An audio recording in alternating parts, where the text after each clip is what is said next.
Welcome on into the Central Committee stream with your host, Mike from PA.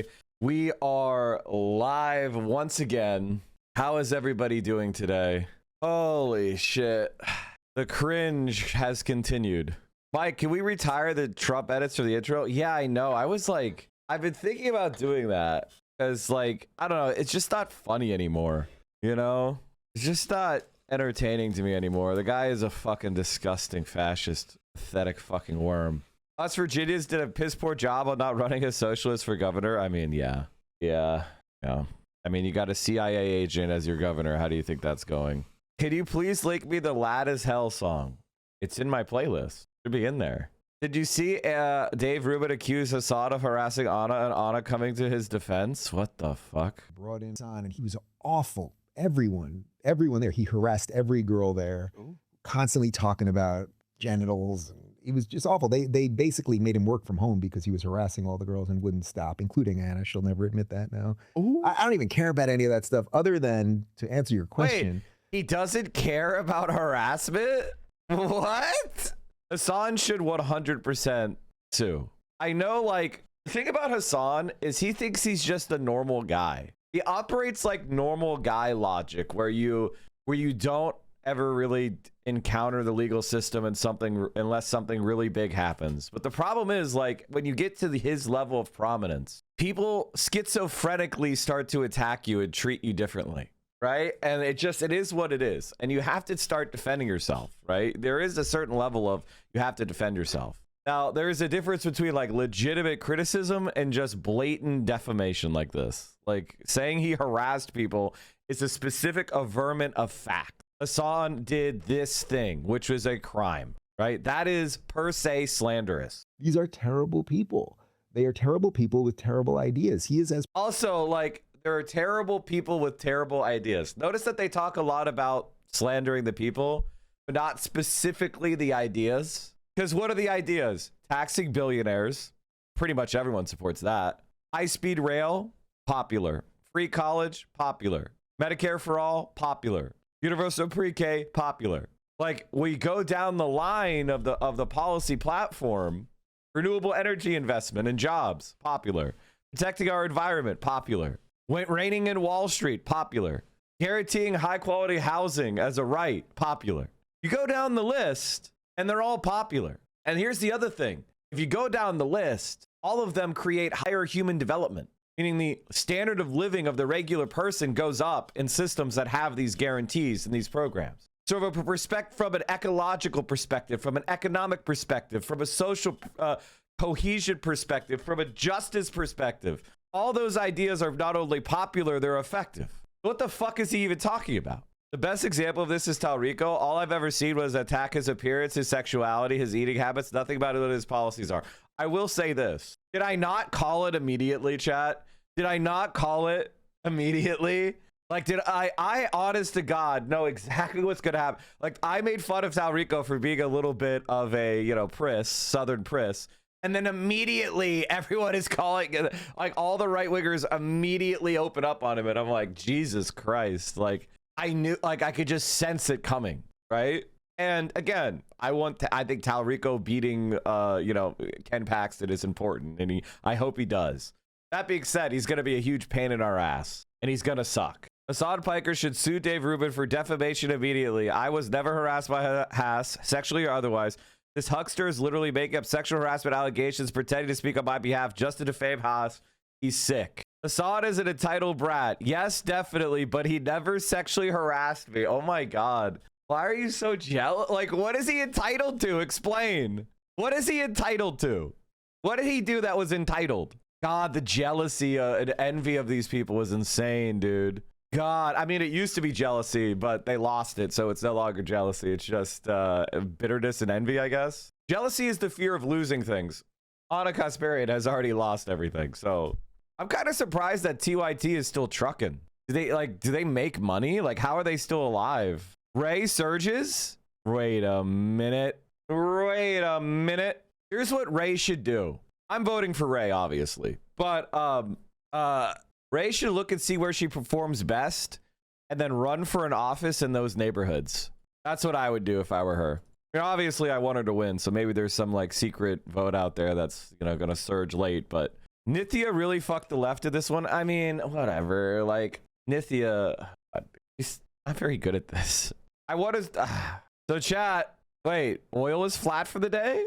I thought it went up. It was up, but then it dropped all of a sudden. What the fuck? What happened? It was up quite a bit for the day, and all of a sudden it went bloop. Weird. You should run as a Republican. I never ran as a Republican. That's called defamation. Who told you that? Who told you that I ran as a Republican? Who told you that? Are you saying that? Are you averring that as a fact? Enya, are you averring that as a fact? Who told you that? I would like to sue them. So who told me? Who told you that? Because I never ran as a Republican. I would like to sue them. Did Ethan Klein say I ran as a Republican? Give me a clip. Give me a clip so I could sue him for defamation. He did. Give me the clip. I'll hire a lawyer. He said run as a Republican again, implying I ran as a Republican before. That's what words mean. Why aren't they telling me? Why aren't they saying? Why aren't they saying? Damn. They said Vosh. Yeah, it's probably a Destiny fan then. I can't imagine Vosh is that dumb. James from the internet said that too. Oh, okay. I could sue James from the internet too if you give me a clip. U.S. and Iran reached deal but need Trump's final approval. 2 U.S. officials and a regional source involved in the mediation efforts told me. My story on Axios. Oh. All right, hold on. This is 30 minutes ago, according to Barack Ravid. Well, you know what's so funny? It's so funny, man, that BE, like Bad and Panada, is calling other people shit. Like, we need to make a compilation of all of Bad and Panada's, like, vote for Bernie. The world needs you to vote for Bernie. And GDF is an anti-Semite because of his comment section. Like, that guy's now yelling Zog slave at people. And people are trying to defend it. It's very funny. Can't Anna Kasparian also sue? Yes. Yes, she can. Pictured is Bad and Panada's latest video on FD Signifier where he uses a picture of FD's freshly twisted locks to try and insult him. God damn, he's racist. Holy fucking shit. He could have gone anywhere with his YouTube money and chose to live in Ancapistan. I'm so glad that people are starting to turn on BE. What a fucking dipshit. What an absolute racist piece of shit. And here's the other thing. Like, it's not just that he's racist. It's that his politics are stupid, right? Like, there is no... I hate Graham Palatner. I hate anti-Zionist politicians like Zohran. America should become a fascist dictatorship. That's his fucking, like, that's what he says. Like, come on, man. Well, you guys got to grow up from this. You're in your fucking 30s or 40s, bro. Based Hassan. U.S.-born Israeli spy Jonathan Pollard admits Israel will have to go to war with Turkey and Egypt once they finish off Iran, Gaza, and Lebanon. The storm is coming, unlike anything the world has ever seen before. I'm not so sure that Is 30s considered old? It is old for acting like a teenager. will have as easy a time with the Turks as we've had with the Iranians.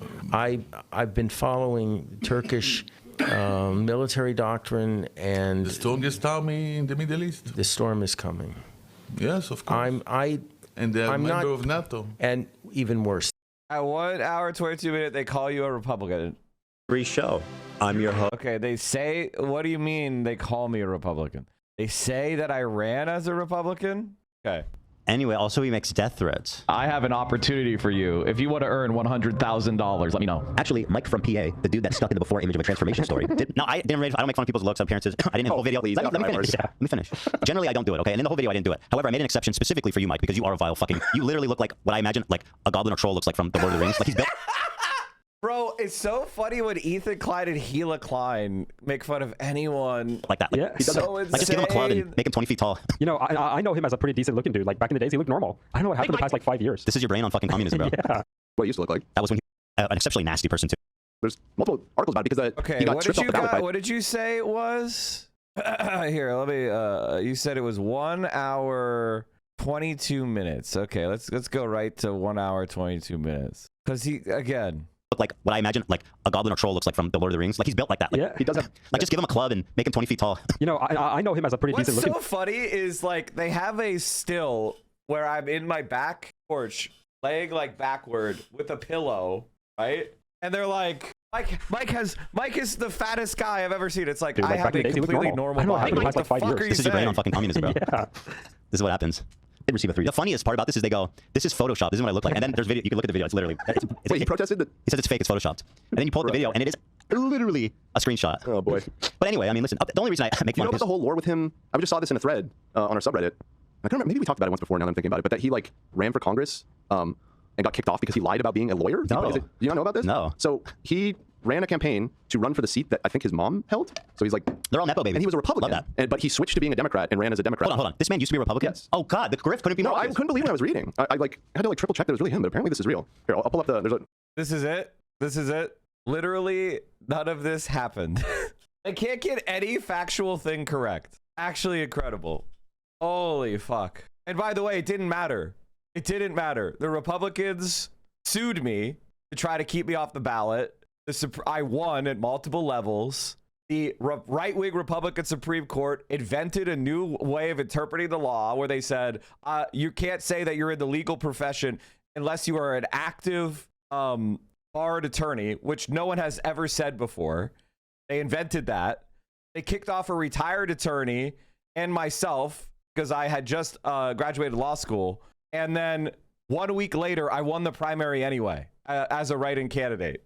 I just ran. All the Democrats in my area was like, this was bullshit. And they just wrote my name in anyway. So I won the primary a week later. So I was off they spent hundreds of thousands of dollars to try to keep me from winning the Democratic nomination. They failed. They won their case by creating new law. And by the way, was the argument between the designation of lawyer versus attorney? No, because I never used attorney. And by the way, I didn't do it. The Democratic Party prepared my petitions.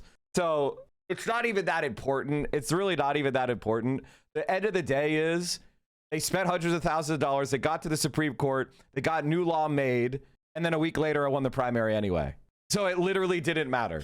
The only reason why this is even a topic of discussion is because Destiny lost 7 debates to me.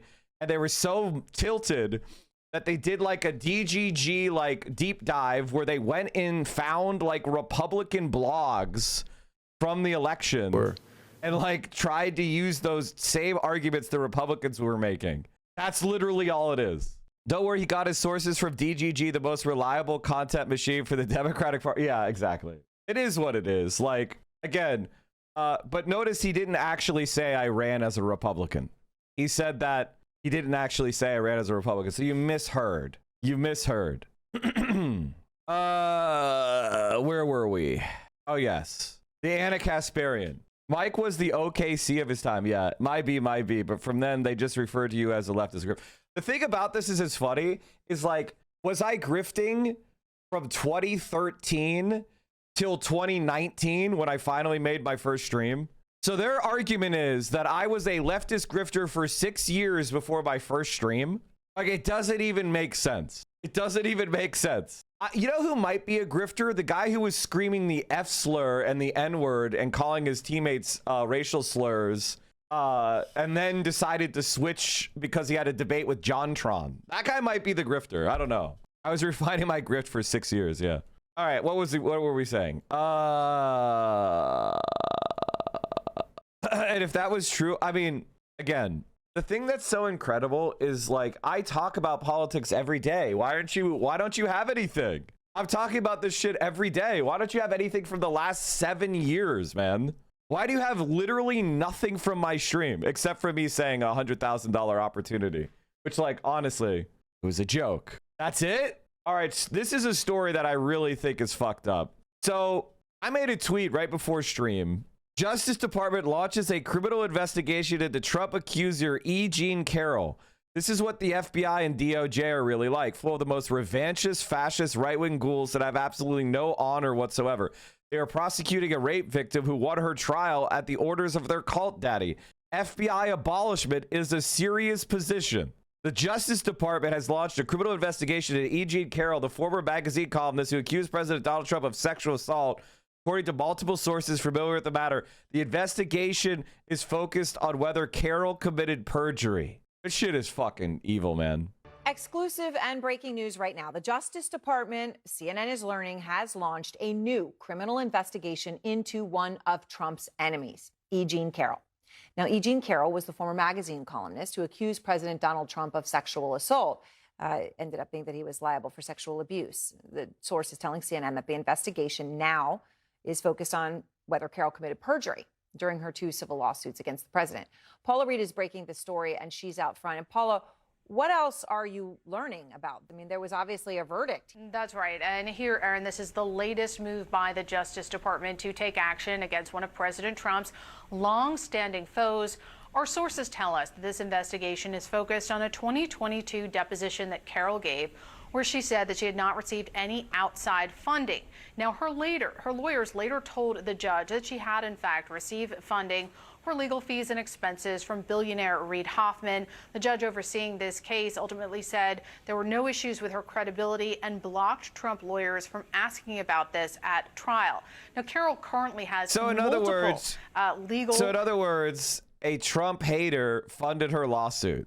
That doesn't change. It doesn't change the validity of the claims. It just means she was able to hire better lawyers. You know what I mean? Like, that doesn't change. Just because someone pays for your lawsuit doesn't mean that the lawsuit is therefore invalid. It could indicate bias, but that's not a crime because legal fees are expensive. Battles with Trump currently pending, including one before the Supreme Court. And notably, Aaron, the Mike, can you stop being a radlib cuck and endorse Nithya Raman? My guy, it's over for Ray. I don't think you want me to talk about Nithya.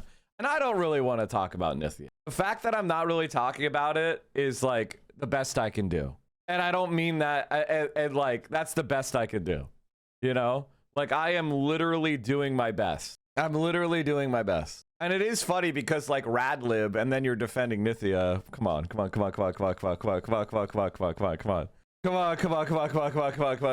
know what I mean? Like, come on. I honestly think the best thing for Nithya's career would be to finish a close third. Like, I actually think that would be the best thing for her career. If Nithya wins, her career is over. I mean, being the mayor of LA is pretty based. I mean, like, come on.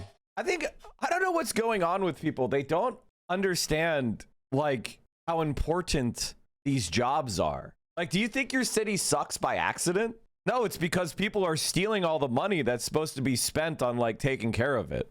Like, you know that, right? Like, there's a lot of money that, you know, your city could be fixed up, but the money's being stolen by a bunch of people that are connected, who have connected to the person who's in charge, who's the mayor, who's also very corrupt. It doesn't give a shit. So your city is not like a shithole because it's broke. It's a shithole because all the money's getting stolen. And a lot of the money that's getting stolen is going to the LAPD, the cop gang. Like, the cop gang is obviously stealing most of it. But there's a lot of other little grifts and thefts that are happening. They're stealing all the homeless mitigation money. They're stealing all the like road repair and city beautification money. They're stealing the parks money. Like, there's a lot of money that's being completely yoinked. That's why Zohran's able to do things, because all he goes in and then he says, yeah, we're not going to let you steal that money anymore. We're actually going to spend it on like the thing that it's supposed to be spent on. And then bam, 100,000 potholes fixed. Like, the moment you have somebody who is, and the reason why these grifts carry on is because none of you give a shit about the mayor. Like, regular people don't give a shit about these offices, so they don't vote. So everybody who's wise enough to understand, hey, if I build a network of like corrupt pieces of shit, I can steal all this money. So that's what they do, because there's not a civic culture. So nobody is paying attention. Nobody's watching it. Nobody's doing anything about it. Nobody gets mad about it. They just pay their taxes and let their taxes get stolen. Like, to have an effective government is a two-way street. You need to have good politicians, but you need a electorate that actually keeps them honest. And we lack both of those things. Like, the reason why Zohran happened is because DSA happened first. So there was a organized group of people that cared about politics that were not in the machine. And they beat the machine at the ballot box. So now they get to do a whole bunch of the shit they want to do. But there's still elements of the machine they haven't completely gotten rid of yet, who are trying to block them because they want to keep their theft going. That's what's happening. That's fundamentally what politics is. It's, will you get someone who's honest in office against a conspiracy of the dishonest? You see it at the national level with the DNC. They just steal all that money.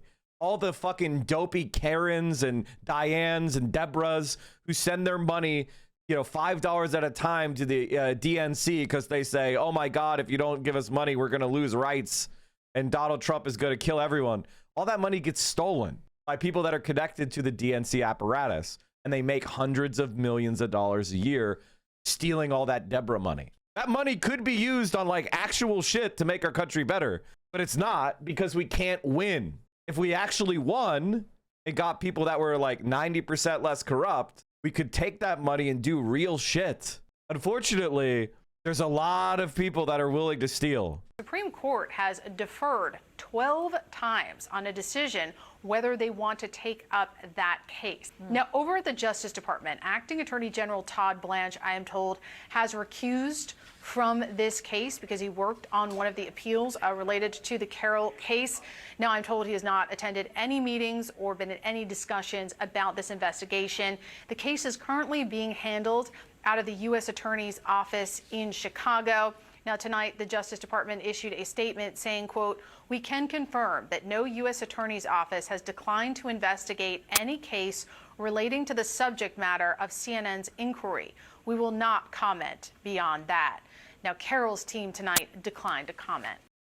Like, this is, and by the way, you can't be mad about this and cheer on what's going on to Hassan, because it's the same type of shit. These are people that have gone after Donald Trump. They've gone after the Republican right, and they're being abused with lawfare. Accusation in the mirror, by the way, that there was some sort of oppression of Trump people. Unfortunately, there wasn't. For once, we have a competent and effective comptroller who wants to disclose government spending and is blocked by the mayor while their so-called allies and city council remain silent. Fucking joke of a city. I mean, I gotta tell you, how do I put this? I don't consider city council to be my favorite office to go for. I don't feel like it. I feel like it is a bunch of headaches. I feel like it is significantly disempowered. I feel like it forces you to make a bunch of terrible votes, and then you can't really accomplish anything transformative because you're fucking locked into a very narrow box of maneuver. And I don't think people go like, "Oh, city council, wow, that's a really good experience." Ooh. You know what I mean? It's just, why the fuck would you go for that? I mean, I get it. If you're trying to like seize power in the city, it makes sense. But like, of all the offices you could run for, that's the one you want to put all your energy behind? That's crazy.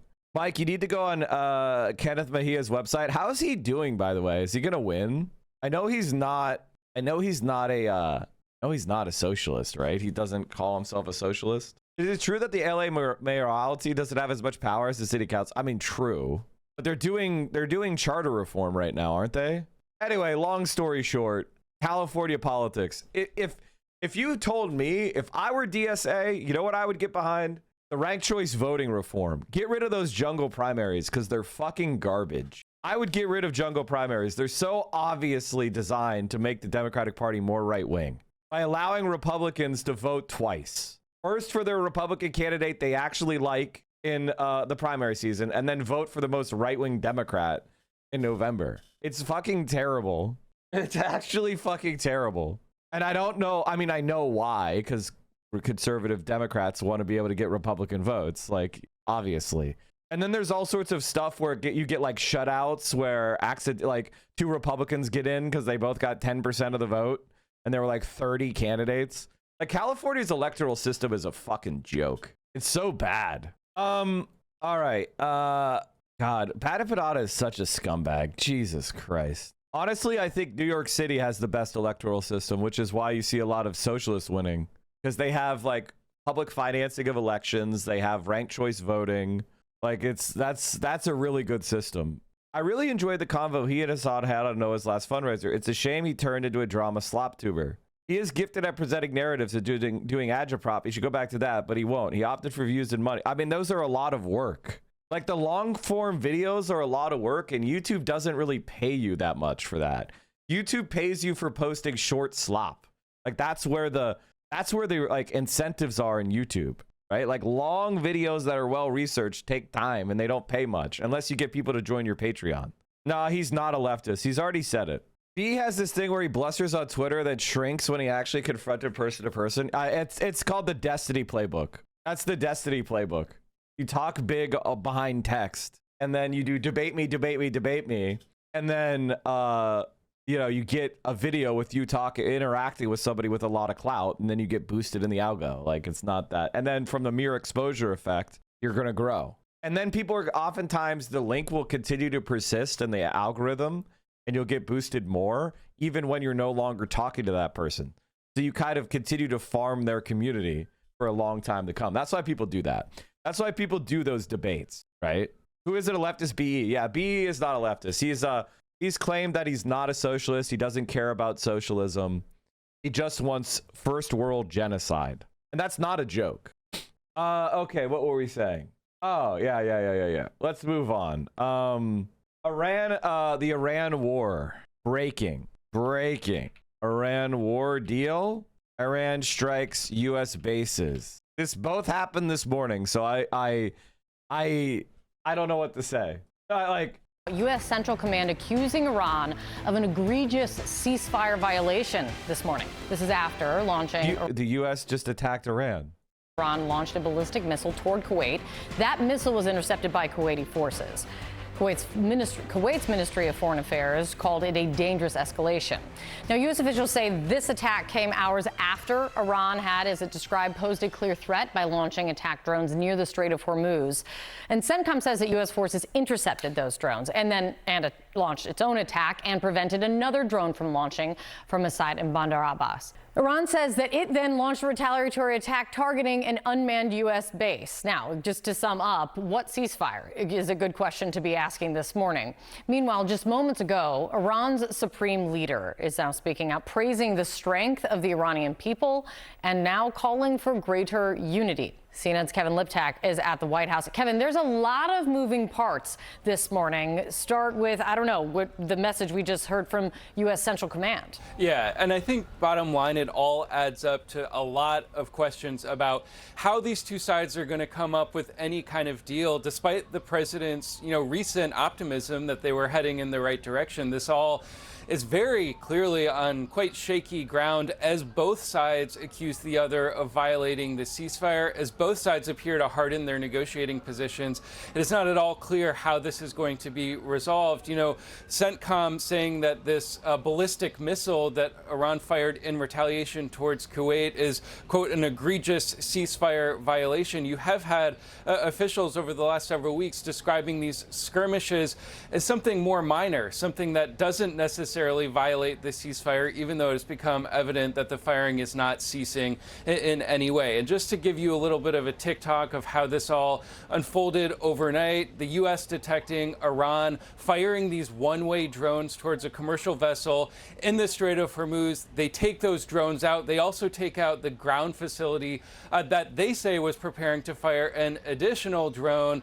And then Iran responding by firing this ballistic missile. This is the second incident that we've seen occur in the Strait of Hormuz just in the last 48 hours. It does raise some questions about the capabilities that Iran has retained over the course of this conflict. Despite President Trump's claims that Iran has been obliterated militarily, you see them digging out some of the missile launch sites. You see them maintaining the drone facilities along the strait, continuing their ability to cause havoc in that waterway, which when you talk to officials behind the scenes is quite a major concern. And so all leading to some complications on these ceasefire talks and these peace talks. We heard from... It's actually insane how the strait has just been closed for months. And everybody's just like, well, it'll be open soon. And so oil is being traded for cheap. That's crazy. President Trump yesterday, I think, really trying to appear reluctant, to seem overeager to reach a deal. He says that he doesn't concerned about the midterms. He's not feeling any pressure. And in fact, threatening another country, the Gulf state of Oman, which is a top U.S. ally, if they get into a partnership with Iran to control the Strait of Hormuz. With us now, CNN political and global affairs commentator Sabrina Singh. And as we look at the situation in the Strait, we can see here where the U.S. said it carried out a strike, and then there were also the ballistic missile shot at Kuwait. This doesn't sound like a ceasefire. Even CENTCOM now saying Iran committing a ceasefire violation. What pressure do you think this puts on whatever peace discussions are happening? We attacked them first. Wasn't it 2 weeks ago that Europe had 2 weeks of fuel left? Yeah, that's actually a good point. Well, this is now the second time in 3 days that we're seeing an exchange of kinetic action between the two sides. Of course, when the United States takes actions in their self-defense, it's considered in self-defense. And when Iran does it, it's considered a breach of the ceasefire. I think both sides, continue to message to their particular audiences who is breaking the ceasefire and when. But no matter how you... It looks like a lot of refineries have pivoted to kerosene, which is going to make diesel more expensive. I'm looking at this Politico article about it. So apparently there's going to be more of a diesel price spike because European refineries are now making more kerosene. Evil denims. No. Oh. Also, like, evil denims is you're just repeating yourself. Okay. Like, come on. All right. Like, I think we all know. You know what I mean? Like, come on. It's very redundant. What did denims do? Nothing. It's just like ontologically. Cut it. This is putting in immense pressure. The evil denims jokes are a little low-key racist. A little bit, to be honest. A little bit. Oh, guys, I'll be right back. Hold on 1 second. On the very fragile deal that is in place. I'm curious to see how this administration responds to Iran's, launch today of this ballistic missile towards Kuwait. But there's no question that this ceasefire is so fragile and that an exchange of kinetic action in days to come could further fracture the ceasefire and potentially break it completely. And the way that the president is talking about it could also have an impact. Of course, yesterday, while we were on the air, Iranian state media released what they say were, some of the points on the memo being discussed right now. And that said, the Strait of Hormuz would be open and under joint control with Iran and Oman. The nation here, actually, this is part of Oman right there. The tip there, which you can see with Iran there, really borders the Strait of Hormuz. The president didn't seem to like the idea that Oman would be involved in any kind of partnership with Iran controlling the strait. Listen to what he said. Nobody's going to control it. We're going to watch over it. We'll watch over it, but nobody's going to control it. That's part of the negotiation that we have. They would like to control it. Nobody's going to control it. It's international waters, and Oman will behave just like everybody else, so we'll have to blow them up. Or we'll have to blow him up. Now, that may have just been a joke. It may have just been an aside, Sabrina. But a statement like that, how is that received in the region? I mean, that was a shocking statement. We're certainly used to shocking statements from this president, but to attack one of our strongest allies in the region, I think we've had an agreement with Oman since 1833. I mean, this is one of our longest standing allies that has been critical, not just for our defensive purposes in the region, but also just with diplomatic ties and getting towards this ceasefire. It's countries like Oman, Qatar, UAE, Saudi that have really urged the United States to take this ceasefire agreement. So insulting our allies like that, threatening to blow them up, doesn't help with our diplomatic ties and frankly creates a lot of uncertainty in the region because you might see countries like Oman say, okay, the United States is no longer a reliable ally. I'm going to cut a deal with Iran because at the end of the day, my economy is being impacted. My military is being impacted. We just cannot sustain this war. And so you might see some countries want to cut a deal with Iran to just get the strait open. Obviously, this is not what the administration wants. I hope that's not what the president intended. And I think what you're seeing from the president saying is it's not acceptable for either Iran or Oman to control that strait because they want to go back to the status quo before the war, where there was a free flow of commerce through the strait and freedom of navigation was allowed. Joining us now is CNN political and national security analyst David Sanger of the New York Times. David, thank you for being here. Just seeing as we've been talking about this fragile ceasefire, they call all of the actions defensive actions, not offensive actions, and saying that the ceasefire has been holding. But now seeing this from CENTCOM this morning, an egregious ceasefire violation. How in question do you think this is? Well, first of all, when the United States does these strikes, they're defensive because they see something that's massing that might turn into an attack on American forces, but is a threat. But when the Iranians respond, it's a ceasefire violation. And of course, the exact reverse when you hear the Iranians talk about it. So what do we have here? First of all, we have something of a stalemate. which is kind of where the Iranians wanted this to go. Get the president, right? Because the president is not doing enough strikes back on Iran to make a difference. And as we've discussed before, even 38 days of bombing didn't bring about what he wanted. He's trying to get this agreement, this one-page memorandum of understanding that he calls a deal. But what is it? What is the deal? Because you can't say it's a nuclear deal. That is going to take a long time to negotiate if that would happen. What kind of deal is this? So it's not a peace deal. It's not a nuclear deal. It's not a missile deal for the reasons you were just discussing, Kate. What it would be a way to get the Strait open again. Now, the Strait, of course, was open before the United States and Israel did their attacks on February 28th. So it would be an effort to get back to the status quo before the attacks began. But that doesn't get to any of the American goals in the actual conflict, which were end the nuclear program, limit the missile program, bring about regime change, just going by what the president said the night that he started all of this. And I know they don't like to be reminded of what those goals are, but those are the goals. If the Iranians can get the U.S. into some kind of a reopening of the Strait, so they're getting their revenue again, and the American gas prices come down, that's in both their interests.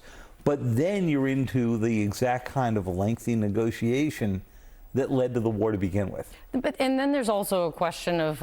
That's the really amazing thing. Like, they started this by attacking Iran. They started that by assassinating the civilian leadership in Iran's territory. A sneak attack, by the way. No, international, no Security Council resolution, no imminent threat, no declaration of war. Just a perfidious sneak attack, attacking civilians and religious clerics to, supposedly stop them from having Iran a nuclear program, which they're allowed to under international law. And what has happened? What has been the outcome? Has Iran been stopped from agreed to stop a nuclear program? No, it's become even more critical that Iran does develop a nuclear weapon. It's the only guarantor of their own security. And honestly, if Iran had gotten a nuclear weapon 20 years ago, the world would probably be a more safe and stable place because Israel wouldn't have these delusions of global conquest. Like, at what point of any negotiation are we at? Because the president, and you've described this so well, which is kind of the veering nature of his approach and the impact of it. They're very close to...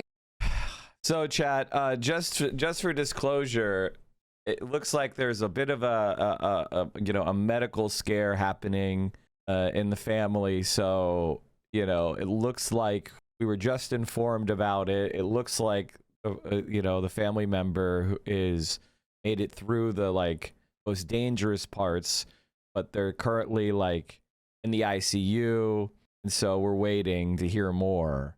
I don't want to go into too much detail, but it seems like it was related to the heart. So it is what it is, and there's clots and just those kind of risks. So we're waiting to see what happens there. Obviously, it is across the world. So we're doing what we can, and it is what it is. So I appreciate all your thoughts and your good wishes. So we are, I'm obviously distracted by that. We're just continuing the stream because we were just waiting, So my brother had an ICU scare earlier this year. Yeah, I mean, a couple of years ago, I had an aunt of mine who had a scare, and she was the doctor was telling her that she was gonna die, and she managed to pull out. Basically, they said this is the last attempt, and the last attempt worked. And now she's pretty much recovered. She had a really bad bout of pneumonia because she had surgery to remove one of the lobes of her lung, and she got ammonia. If I'm pronouncing that right, pneumonia. Sorry. And they were like, "Oh yeah, there's, And they said the only choice you have now is to be put into a medical coma, and we'll try 7 days of intensive broad spectrum antibiotics. But we think the odds of you coming out of it are 10%." And she did succeed. She did come out of it. In 2011, my mom had a fractured skull, a broken wrist of a traffic accident, was kicked out of an ICU for not having money or insurance. She died in 10 minutes. What the fuck? Jesus, that's terrible. Crazy amount of drugs for it to be 10%. I think 10% is a high enough percentage to go for. You know, I don't know about you guys, but I think 10% is definitely if the option B is 0 is death. I think you roll the dice on the 10, you know? Yeah, unspoken reality of medicine is low probability surgeries are survived every day. That percent exists because people defy the expected outcome. Well, right. Well, yeah, of course. Also, one of the worst things, let me just have a little bit of a conversation.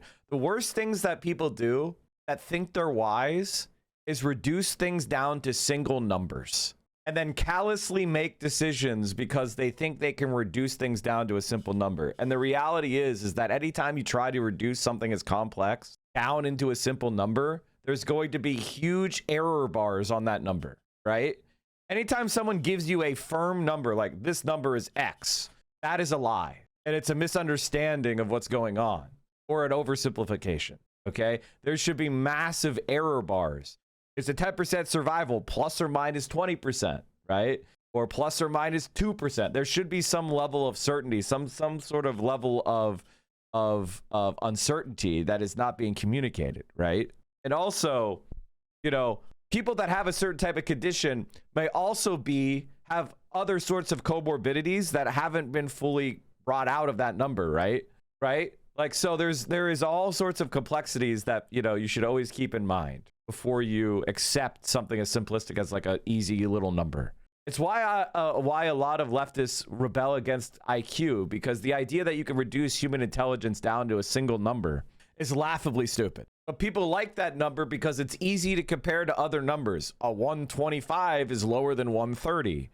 That doesn't really reflect the full diversity of intelligences that exist within the human, you know?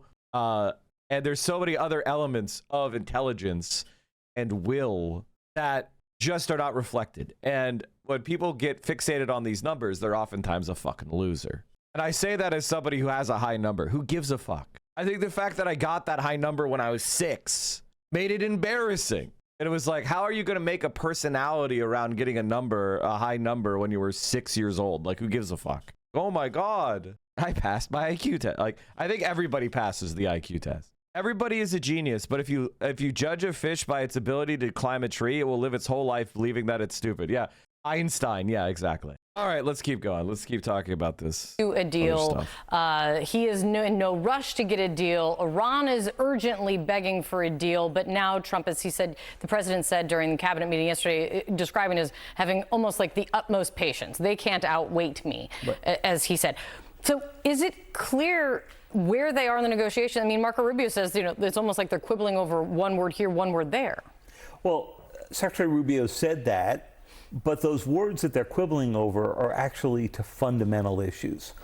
One of them is, what do you do with that stockpile of 970 pounds of near bomb grade nuclear material? What did you think of that? That part, it was almost like glossed over a little bit yesterday when he was asked, like, would you be comfortable with China or Russia taking the nuclear material? And he said no, which surprised me, because on the plane back from China, he told us that, you know, this had been a subject of some conversation. If Iran gives up their material, they're dumber than, I mean, like, that would be a catastrophic defeat, because they have no insurances. Right? Unless Donald Trump moves to Tehran to be exchanged as a hostage, what are the assurance? There is no assurances. What, a piece of paper that that Israel and Trump have shown themselves to be willing to rip up at the drop of a hat? Like, how could you sign a deal with America?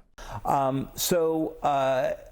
thought that what that meant was he wants the material in American hands. And I'm sure U.S. intelligence agencies want that, because there's a lot to be learned from how they've actually enriched this. What does it not get to? The other 11 tons of nuclear material that Iran has. So we just need to relentlessly focus on what was the problem we were trying to solve here. And that's been lost in all of this discussion about a one-page agreement. there's a reason it took the Obama administration 2 years to negotiate the accord that President Trump then abandoned. You may like it, you may not like it, but it was a long, complex process, and this is going to be too. Yeah, past is prologue. Yeah. I think, like, Iranian my state- feeling on the Iran war is this. Like, I just saw a video from CNBC with a title that basically explains it to me. Wall Street wants the war to end, but that's also the reason why it isn't ending. Like, I actually think that's true in the sense of, like, if the price of the war not ending was properly marked to market, like if we were trading at $160 a barrel of oil or higher, Donald Trump would feel the appropriate pressure to cave. Like, but since they're not doing that, since they're living in la la land, like oil is about to start flowing tomorrow, the prices are way lower. So Donald Trump feels like there's no pressure on Donald Trump to actually end the war. Moving higher this morning, back above $90. We'll see if this guy is an evil Zionist who's saying After something some new nonsensical. U.S. strikes on Iran overnight. Joining us now, Amos Hochstein, TWG Global Managing Partner. He's a former White House senior advisor in the Biden administration. Amos, it's good to see you this morning. Good to see you, too. I'm going to look at two polar opposites. If President Trump got everything he wanted, and it all came true, everybody signing on to the Abraham Accords, no nuclear material left in Iran of the enriched material. Why don't all these Republicans start speaking more courageously when they're out of power? Because they're out of power. An entire family that donates to candidates opposed to genocide in Gaza. Congressman, as far as I could tell, this is the first time you've used the word genocide in the context of Gaza on X. I feel spelling things out could have helped you politically. Why did you stay away from using it till now?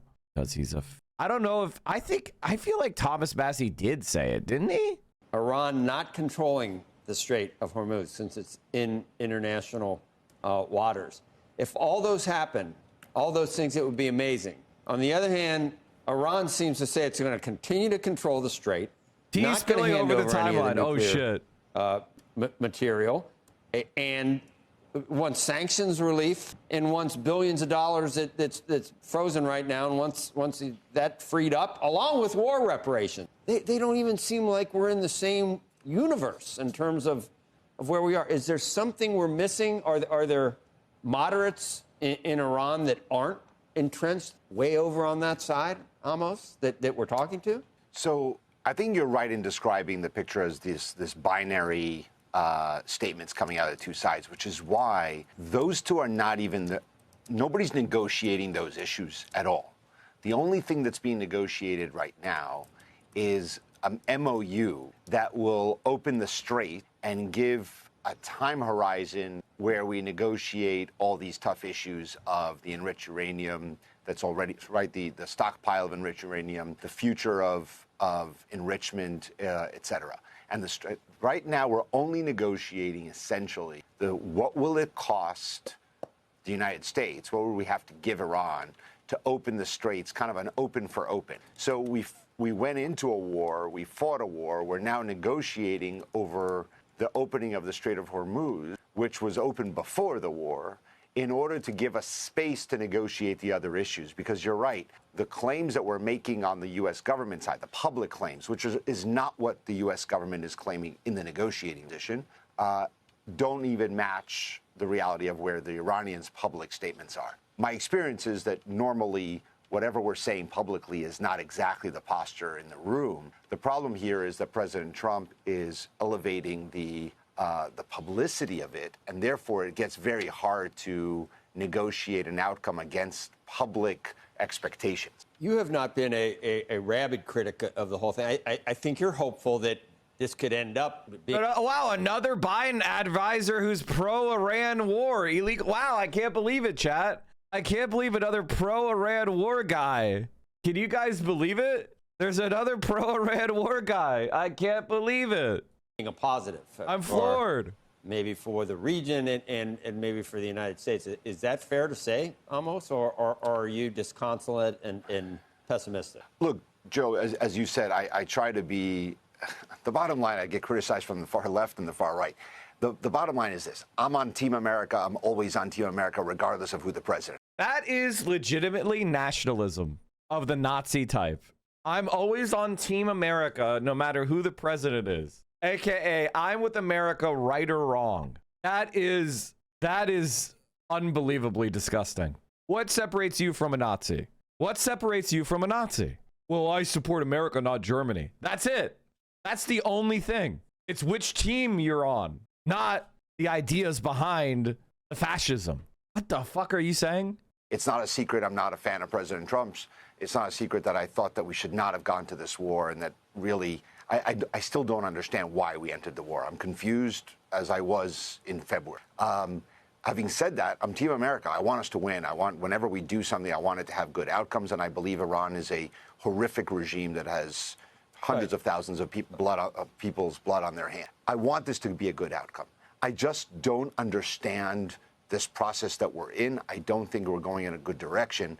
And I think there's an irony here. Wall Street wants the war to end, but the reason the war is not ending is because of Wall Street, right? I mean, that's the irony that's the reality. Wall Street wants to believe that President Trump is saying is right, that we are on the precipice of a deal any second, which is why oil prices have dropped, despite the fact that the data is coming out that on like gasoline inventories are drawing to the place where they soon won't be able to draw.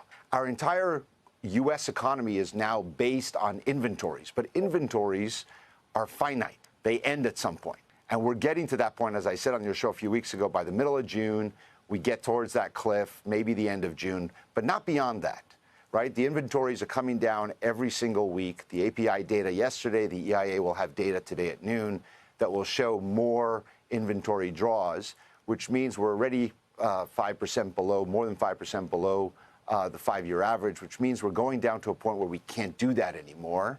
And then this buffer that we've been living through goes away. Now, I think it's incredibly important to reach a deal before all of that happens, where we still have the leverage is kind of equal. Both sides have leverage. At some point, that could switch, where the leverage goes to the Iranian side without us having a matching leverage, except for the huge leverage of the U.S. military and going back to strikes. That's how I see the situation. The two situations I described at the top, on a Venn we use Venn diagram a lot. I don't know. It always seems to, when you're trying to, because nothing, I guess in this country right now, there's no overlap on anything. So we're constantly saying it. So there wasn't a whole lot of overlap on those two scenarios. But almost. If you're a total optimist and believe the president in what he's saying, and if that were to come to pass, all those things, all the things that I checked off, you would have to go. I'm looking at the EIA's petroleum report, and according to them, petroleum supply thousands of barrels a day. We have 13,702 barrels per day. So that's 13,700,000 barrels of oil per day. And the crude oil input to refineries is 60,319. And our net imports is 412. So we're producing 13,700,000 plus 400,000 of imports net. So we're about 14 million barrels of oil, including imports, which means that we are drawing down from our reserves 2,500,000 barrels per day. 2.5 million barrels a day are being withdrawn from storage. Oh my God. Net imports of crude and petroleum products is negative 5,481, or 5.4 million barrels of crude and petroleum products per day. That doesn't seem good. Go back and say, I was wrong, right? This was worth doing. It was. The Strait's now open. They don't have the nuclear stuff anymore. Abraham Accords, the whole region is changing. You'd have to shake your head and say, wow, he did it. And I guess you're just saying you think that's not a very likely scenario. What do you put that at, 10 or 20%? I think that's well below 10%. Well below that 10%. Scenario. Well below 10%, because I think that no matter what happens, Joe, the Iranians will control the Strait of Hormuz for the foreseeable future. It doesn't even matter what the deal says. And everybody in the region believes that. Trust me, I've been to the region. I spoke to the leadership in the region. They all know that. We will negotiate over how much control they have physically. But even if they say we're not charging a toll and so on, they're already there. And that's why you're seeing the build out of infrastructure away from it. If the midterms weren't coming up, this would be as good a time as any to just take that off the table permanently, because they should not be able to control what's happening there for the global economy in international waters. And sooner or later, somebody probably needed to go in and just end that situation. You're sort of just resigned. But Joe, we can't. There are limits to our military power and abilities. But are there? Right? If you were going full hold on, bore, Joe. You're right. If we want to go in and take over the country of Iran, but we're not going to do that. It was a bad experience in Iraq. We're not going to do it here, and this is a far bigger country. So I know. we should enter. The idea that we could fight in Iran, we lost in Vietnam, right? Like what are we doing? What are we saying here?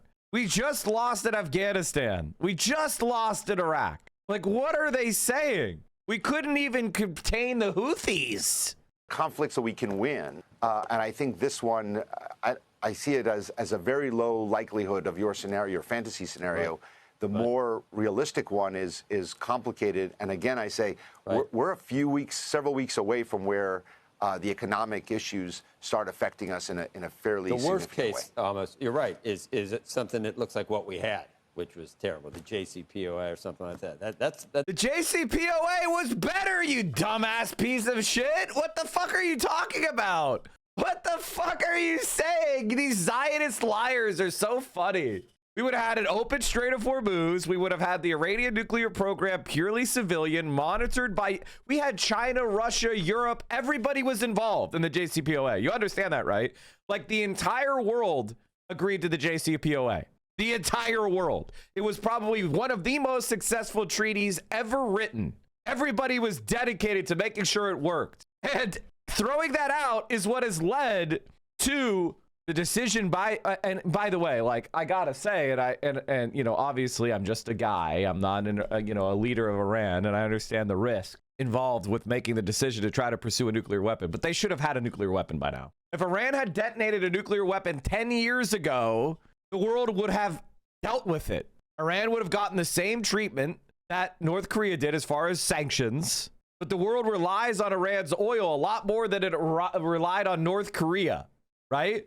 And they would have come to an accommodation. They would have dealt with it. It would have been a stabilizing event in the world. Just like North Korea detonating a nuclear weapon was a stabilizing event for North Korea. They're not in threat of being attacked because they could sling a nuke at Tokyo or Seoul or Los Angeles. So everybody's like, all right, North Korea is kind of cringe, but you know, nobody's trying to invade it. They understand that can't happen. They should have just lied about it. Nah, that you can't lie about that. The reason why people saw that there was the seismic readers are why we know North Korea has a nuke. We read the seismograph of them detonating nukes. Like we saw the earth vibrate. Okay, so like we know they've got it. So that's the likeliest. That's the likeliest scenario. Well, that's depressing. All right, Amos, you're big downer. Good to have you. Yeah, good to have you on. Look at that smile. God, you just you're beautiful. Realistic or optimistic, you know, those are all different things. Americans' views of their own financial. And like the situation is getting significantly worse. There's been whispers about a possible deal. Television. Trump shit his pants in public again. Wait a minute. He said we needed to get home quick, and now he's looking at these pillars. You have got to be kidding me. Something else. He doesn't like the color. What's going on? He said he needed to get home quickly. Things aren't moving. Oh my, no. Okay. Christ, guys, these fucking blue MAGA videos. I don't give a shit. Jesus fucking Christ. Is reporting that according to a draft memo, the U.S. will end its blockade of Iran's ports. And in return, Iran will restore the number of commercial ships transiting through the Strait of Hormuz to pre-war levels soon. CNN's Aaron Lieberman joins us now from Jerusalem. He's got a poopy pant. I want to have fun. I do want to have fun, and I have no problem with like making fun of Trump or whatever or any of the things. But like the problem is a lot of the lib shit is cope. Donald Trump is about to die. Look at the mark on his hand. Oh, he's about to die soon. Will somebody do it? Will somebody do it? It's all lib cope to distract from the fact that the Democrats are doing fucking nothing. We're not going to be rescued by random events. You know what I mean? Like, Jesus Christ. As soon as Donald Trump is gone, everything will be okay. No, it won't. If anything, you should be hoping he lives because everybody hates the guy. And he's a crystallizing, organizing force. If he dies, a lot of the energy will be displaced. If you think about how you would celebrate, realize that is energy of hatred against the right that is dissipating. That's what you're celebrating. You're celebrating an emotional catharsis that would be foolish. We need to win, and he is a great enemy. And the way the Democrats capitulate to his ass is helping us grow in power. Even if he returns, the AI bubble isn't looking good. What do you mean? They're inflating another AI bubble right now with Micron. Like, Micron just bubbled like hardcore just this week. Micron's stock has just got up like fucking 100%. Look at this shit. 6 months. It's up 500%. I said 100, but it's 500. So long put. You want to bet against the AI bubble right now? Are you insane? I mean, I don't see anything actually happening from AI that makes money. I mean, other than AI making AI data centers, what is actually making money from AI? What is actually changing in the world? There isn't more content. There isn't like better, like traffic isn't better. We aren't getting lower priced food. We aren't getting cancer cures.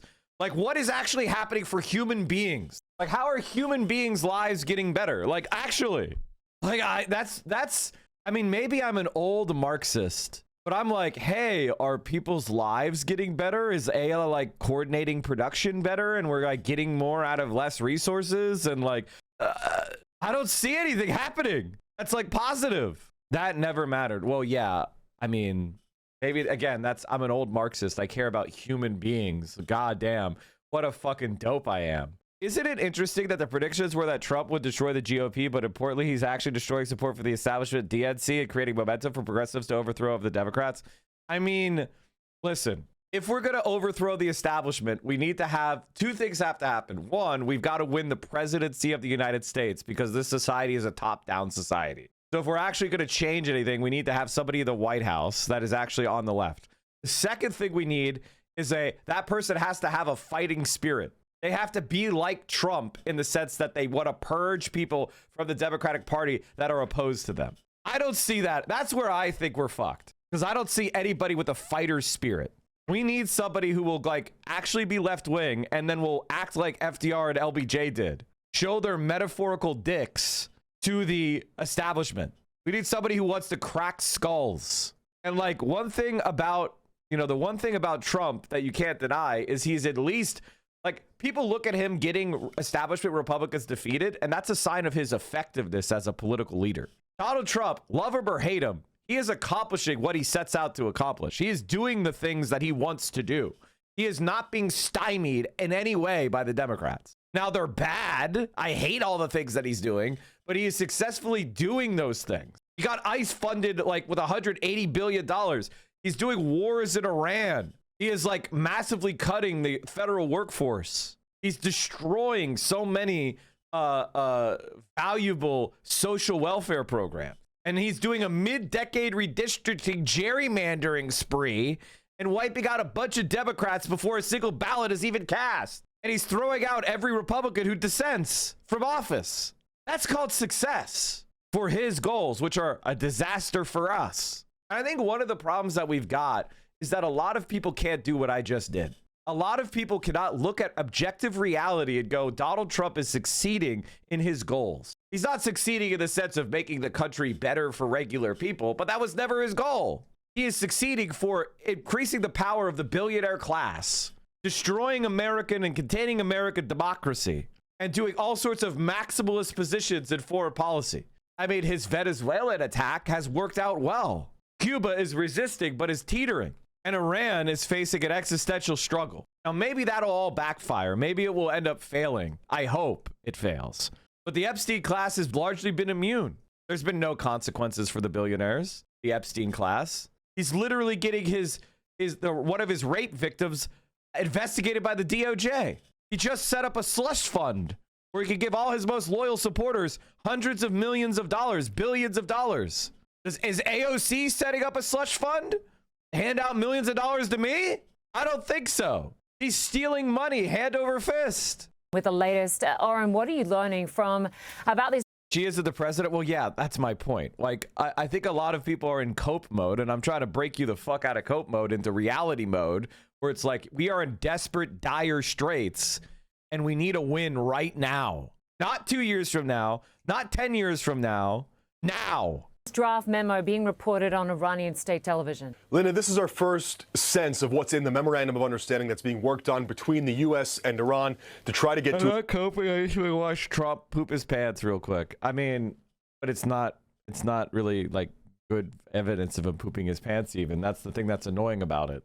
Ceasefire agreement. It is important to note that this information comes from Iranian state television, so we don't yet have confirmation of this from the U.S. side, and crucially, even Iranian state television says this isn't finalized yet. But it does include a lot of what the U.S. is looking for in terms of the Strait of Hormuz. Iranian state television says the Memorandum of Understanding, or MOU, calls for the U.S. to lift its blockade of Iranian ports and for U.S. military forces to withdraw from the vicinity of Iran. And in exchange, Iran would open the Strait of Hormuz and ensure that traffic through the crucial waterway is back to pre-war levels within 1 month. All that according to Iranian state television. Now, that's not it. In terms of monitoring the flow of traffic through the Strait of Hormuz, through which some 1/5 of the world's water flows, through which 1/5 of the world's crude oil flows, it would be up to Iran working with Oman to monitor and control that traffic, according to Iranian state television. That, in and of itself, may be unacceptable to the U.S. because that, in a way, leaves the Strait of Hormuz under partial Iranian sovereignty, and that, of course, has been a red line for the U.S.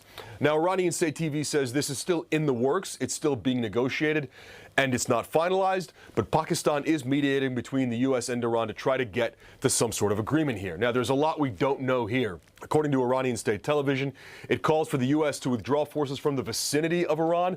What exactly does that mean? Iran has called for the U.S. to withdraw forces from the broader Middle East. I think that's clearly not going to happen, so a lot depends on how Iran defines its vicinity and whether the U.S. would even see it as acceptable that Iran and Oman are left monitoring and controlling traffic through the Strait of Hormuz. But this is a look at the MOU that's in the works here to try to get to a broader ceasefire agreement to end this war and to reopen the Strait of Hormuz. Linda, we have seen a trickle of traffic flowing through the strait. I believe there were about 24 ships, or 25 ships that went through yesterday. That's still a fraction of pre-war traffic.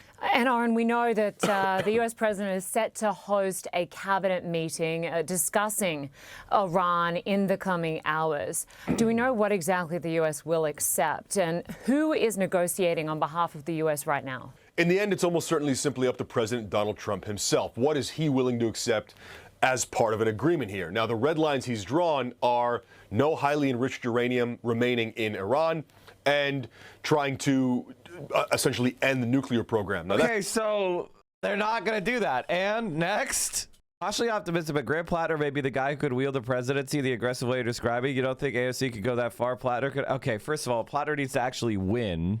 And, you know, listen, he doesn't have a track record. The reason why AOC is better is she has a track record of actually continuing to be a leftist, even though leftists are fucking annoying pieces of shit and spend all their time snarking on her. Okay? Like, that's why she is somebody that we would want to support, because she could have easily gone to the right and it would have hurt her one iota. But she has continued to be a left-wing stalwart, even with all you annoying fucks constantly being annoying as fuck. I don't see any reason to be less skeptical of Plattner than AOC. Yeah, AOC is like significantly more of a track record, and she comes in our direction. This is what people hate about AOC. What they hate about AOC is that she comes in our direction. They fucking hate that because they want to be able to say it's pointless to elect anyone. So when AOC changes their position and moves in our direction, they have to downplay it because their entire argument is that we shouldn't care about elections at all, except all they do is talk about elected officials 24/7. So apparently they're important enough to talk about 24/7, but not important enough to like control. Does she though? Yeah, I mean, she's literally just pledged to DSA during her DSA endorsement application for re-election that she would support an embargo on all weapons to Israel, offensive and defensive. The reason why people are supposedly mad at AOC is because she had made a distinction between defensive weapons and offensive weapons. But at the DSA endorsement, she said she clarified her position of being opposed to any aid to Israel, any military aid whatsoever, and pledged to never vote for it or support it. So that's her coming in the direction that people claim to want her to come in, right? But people didn't go like, oh my God. Well, some people said, yay, based. But that doesn't make them like her, right? Like that, their liking of her has nothing to do with what she supports. That's not in this. Iran has, through the means of this MOU and its other negotiations, pushed that off to a later phase of negotiations. So it's really up to Trump in terms of what he would accept. Pakistan has been mediating here. We've seen Vice President J.D. Vance be a part of this, as well as envoys Steve Witkoff and Jared Kushner. Let's bring in Ali Fayez, who is the Iran Director for the International Crisis Group. Appreciate your time today. Good to be with you. So I want to get your reaction first to the Iranian state television report about this draft agreement, including major concessions, the withdrawal and reduction of U.S. military presence, and, of course, changes to maritime restrictions. How much of this reflects Iran's framing of a proposal rather than an actual negotiated draft? Look, it is most probably framed in a way that is tilted more to Iran's interests than is truly the case. I'm sure the Iranians are also making a lot of concessions that are pretty painful in order to get this memorandum. Now that she's against all military aid, haters say she coordinated with J Street because they changed their messaging 8 days after AOC. Yeah, of course. Of understanding. Both sides have done one key important thing here, which is to prioritize the urgent over the. Are these reports pre or post U.S. base strikes? They're contemporaneous. Important. The urgent is reopening of the Strait of Hormuz and removing both the Iranian blockade and the U.S. naval blockade. The Iranians would need it because they are not able to export their oil. The United States needs it because the energy prices keep hiking at this moment and would affect the president and his party's electoral chances in November. And so overall, this is in the interest of both sides. And then they are giving themselves time and space to negotiate over the next 60 days about the important issue of the future of Iran's nuclear program. Ask you about that because the Strait of Hormuz certainly seems to be the centerpiece of this draft framework. Why is maritime access being prioritized ahead of that key, very sticky issue of Iran's nuclear program? Look, because experience shows that given the degree of mistrust between the two sides, given the complexity of these issues, it is going to take quite a bit of time to negotiate a nuclear deal. Whereas, a lot of countries in the global south are going to run out of fertilizer if the Strait of Hormuz does not open in the next few weeks. Basically, hundreds of thousands of people might lose their lives around the world because of food security concerns. So this is a major problem and it has to be resolved as soon as possible. But then, of course, Iran and the U.S., there's been 20 years of history of negotiations over the nuclear issue. This is going to be addressed over time. Look, it is not an ideal outcome, but it is the best off-ramp from a road that should not have been taken to begin with. There are reports that Iran has allowed 25 or so vessels through the strait in the last day or so, but Iran says hostile vessels are still blocked in the Strait of Hormuz. If a deal is reached, which countries would those refer to? Well, the United States and Israel, the two countries that launched a war against Iran. I think the Iranians are not going to allow U.S. warships to pass through, or not going to allow vessels associated with Israel to pass through. But that really doesn't exclude the rest of the world. And again, here we're talking about 20% of global energy flows, 20% of fertilizer, helium, urea. So the things that are essential for the global economy, and if they don't pass through, we are going to have a global recession in the coming months. Are any of the Gulf nations likely included under the banner of hostile nations?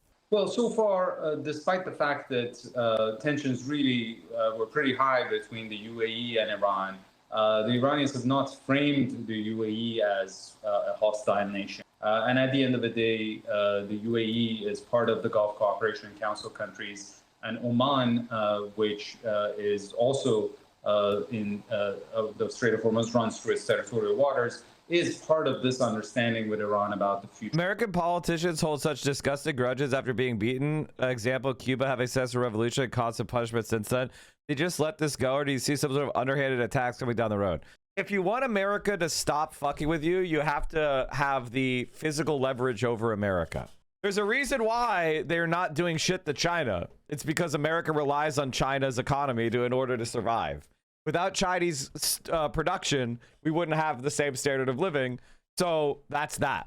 If you have leverage over the US, then you can do things. If you don't, then they will never let you live. They'll never let you live in peace. Framework of the Strait of Hormuz, and I'm sure that Oman is not going to throw another fellow GCC state under the bus. So if there is some sort of a framework that emerges out of this for the Strait, it is going to be inclusive. And it is hard to imagine that it would come at the expense of any of the littoral states. You helped bridge the gaps that led to the 2015 nuclear deal. What is fundamentally different this time? Well, a lot is different. In 2015, there was basically political will on both sides to reach a mutually beneficial agreement. It did not follow a war of aggression. It did not follow basically demands of capitulation from one side or another. It was a positive, constructive process. Whereas now we are in a situation that basically mistrust is at the highest level it has ever been. And until recently, this guy's, honest to God, his audio is so fucking bad, I can't even pay attention. I'm so sorry, Iran chat. to surrender to its terms. And also in that case in 2015, it took 2.5 years. Am I crazy? I'm sorry, but when the audio is this fucking bad, I'm just like, I'm out. It's like, let's spend less time on your makeup and more time on the audio. A very arduous negotiations to reach a deal. So this is not going to be easy. This memorandum of understanding doesn't really fundamentally resolve issues, but it gets us to a more stable situation and buys time and space to then, for the hard work of diplomacy to begin, to try to address the longer-term problems.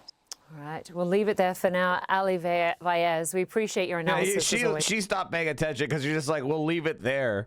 Fuck. All right, chat. Wait a minute. What the fuck is this? I like that he had I interviewed Asmongold's biggest fans. What is this video? They also lose a lot of money. Like you can look at the video. What? I do not remember. Did we watch this? Why is it showing that I've watched this? There's no fucking way that I've looked at this. Did you fall asleep? I mean, maybe. I do not recall any of this. I do not recall ever watching this. 85%. Well, I don't know if you guys saw this. I mean, we could have fun watching this if you guys want to, but yesterday I saw a tweet from so Stavros said it's super easy to get laid. All you have to do is like be normal and be a good person and women will come suck your dick. Like that's what Stavros said. And it's like the easiest thing in the world to get laid. Because I guess men suck. That's my experience. It is what it is. I don't think it's that hard to get a girlfriend. But with all due respect to some of the chatters, you just need to put yourself out there. You need to like actually attempt it. You need to actually go and meet people and try not to be desperate. You can do it. I believe in you, chat. So apparently Asmongold saw this and reacted. What is that fucking? Why do people listen to that fucking guy? He's fucking disgusting. Shut up, fatty. Shut up. What are you talking about, fatty? Call me, I'm disgusting. I guarantee you, if me... Okay, here's the original post. Listen to that fucking guy. He's fucking disgusting. How did this happen? He looks like shit, right? He probably gets no fucking pussy. Asmongold, whatever the fuck his name is. I don't know, man. There's clout. He's got clout. Bro, he doesn't. The most hardened professional of all time. The pro of pros. Pink Sparkles, okay? She couldn't do it, all right? Millions and millions and millions of dollars of incentive, and she couldn't do it, okay? And she's the pro of pros. So if the most hardened professional, it's like having a crime scene so bad that the crime scene cleanup crew goes in and is like, we can't clean this one up. You gotta just burn it down. All right? It's too far gone. I'm good. People literally quitting. They've been a crime scene cleanup crew for 10 years, literally quitting, and they can't handle it. And when you have, here's the thing about this: when you have unlimited money, if you woke up as Asmongold, anybody in this chat, if you woke up as Asmongold tomorrow, you would just pick up your phone, you'd call an industrial cleaning crew, you could call a fucking real estate agent, you could call a fucking psychiatrist, you could call a dentist. In approximately 1 day of effort, you could get this shit on the track of getting fixed. And by the end of like maybe 2 or 3 weeks, you would have that house cleaned up. You would have repairs being scheduled. You would probably move into a new home. You'd have your teeth would be fixed. You know, within like a week or 2, maybe 3, your life would be so much significantly better than Asmongold's is now. You wouldn't even have to do much effort. And a lot of people will say he could do that if he wanted. He wants to. Don't let his stuff confuse you. He wants to do those things, but he's inferior. He physically can't do it. His brain isn't capable of generating the forward motion to do it. How do I know this? Because occasionally there'll be such an event happen that he actually starts doing things. Like, for example, when he got banned for 2 weeks for saying that Arabs deserve genocide, he actually kind of got off of his computer and cleaned his room. So he wants to do that, right? Don't let his lies tell you that he doesn't. He wants to do it. He's just scared of the phone. He's scared of talking to people on the phone.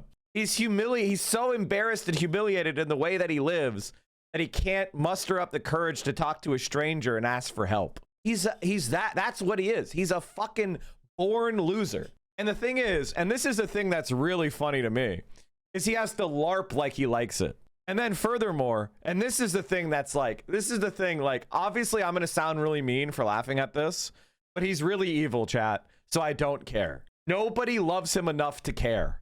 I'll say that again. No one on planet Earth loves him enough to care. And he has millions of people looking at him. Millions of people have become aware of his situation, and no one cares. That's incredible. Literally no one cares. He's not worth it.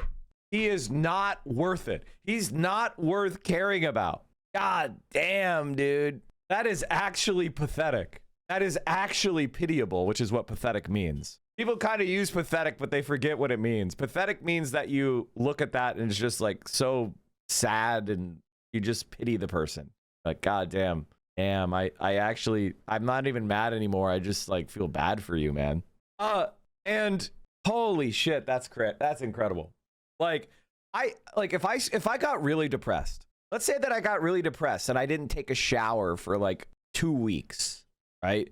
And I was just laying in my room and I was surrounded by trash. You know how many people would clean up after me? You know how many people that would like care for me and like pick up after me and like just fill in and just like look out for me, and then they would stroke my hair and be like, "What's wrong, Mike? How can we take care of you?" And I'd have people on the phone. I'd have people flying across the world to visit me. It wouldn't even just all be on like one person, right? There would be so many people that would be flying in to care for me.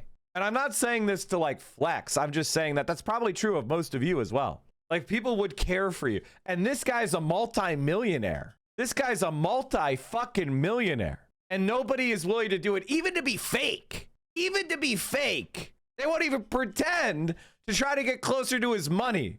God damn, that's sad. Holy fuck. Do girls suck is disgusting? I have no idea, but I don't. Is that what he even know. likes? I don't even what does he know. do with his fucking? Today we remember George Floyd, who was murdered by a former Minneapolis police officer 6 years ago. That moment. Why is he weighing in? He's some fucking idiot. What did he stream? Because Elon boosted the fuck out of this shit. But what did he stream? How did he get famous? Fucking World of Warcraft. Oh Yeah. my God. Yeah, no. A fucking World of Warcraft guy? Yeah. People listen to that fucking guy. He can't take a fucking shower. Can I say this about World of Warcraft? He's not even a World of Warcraft guy. He did dress up streams, right? Like, he's pathetic for the World of Warcraft community. He's not even like he was glad and like, you know, he's or pushing progression or anything. Like, this guy is a fucking loser, and wow, he's a collectible guy. He wears dress up. He has a lot of mounts. Like, this guy is a fucking loser. What? Wow. Guys, don't be like you. I'm telling you, I'm fat and ugly. You don't have to live like that. You just have, if you put light into the world and positivity, you'll get sucked off. Yeah. Don't go into the dark side with a dirty ass motherfucker who doesn't even fucking shower. He doesn't know shit about what he's talking about. Listen to that fucking guy. He's fucking. Oh my god. Like, the regular people encountering Asmongold is so fucking funny. It's unbelievable. You love to see it. You love to fucking see it. It's amazing. So Asmongold had a response, I take it. Hold on, we had that pulled up. Fuck, did I lose it? Did I close it? No, I want to see this. There it is. Okay, here he is. Asmon claps back after Stavros says he gets no pussy. Okay, here we go. What is that fucking? Why do people listen to that fucking guy? He's fucking disgusting. Shut up, fatty. Shut up. What are you talking about, fatty? Call me I'm disgusting. I guarantee you, if me and why is he saying no? I thought that was your whole brand, that you were disgusting. You're the Roach Lord or whatever the fuck. Why are you getting offended? He's just saying I thought you leaned into that, man. What happened? Why are you offended? Stavros and Hassan had to walk 3 miles. At the end of those 3 miles, I would smell the best out of all 3 of them. Why does he say stuff like this, man? Does he think 3 miles is a long walk, by the way? Does he think that's a long walk? The only reason Asmongold isn't fat is because his brain doesn't transmit to him to eat more. It's not like he's, he's denying himself. You know what I mean? Like, he just has skinny, underdeveloped brain. He has low appetite. It's not like it's some sort of exercise of will. He orders fast food all day. He drinks full sugar soda all day. You're not skinny because of like your workout or your diet. You're just, your brain and your hormones are low, so you don't get the cravings for more food. You are a fucking lazy. You're sedentary. I would. See, this is what happens whenever you're fat, is that you think this is the way it is.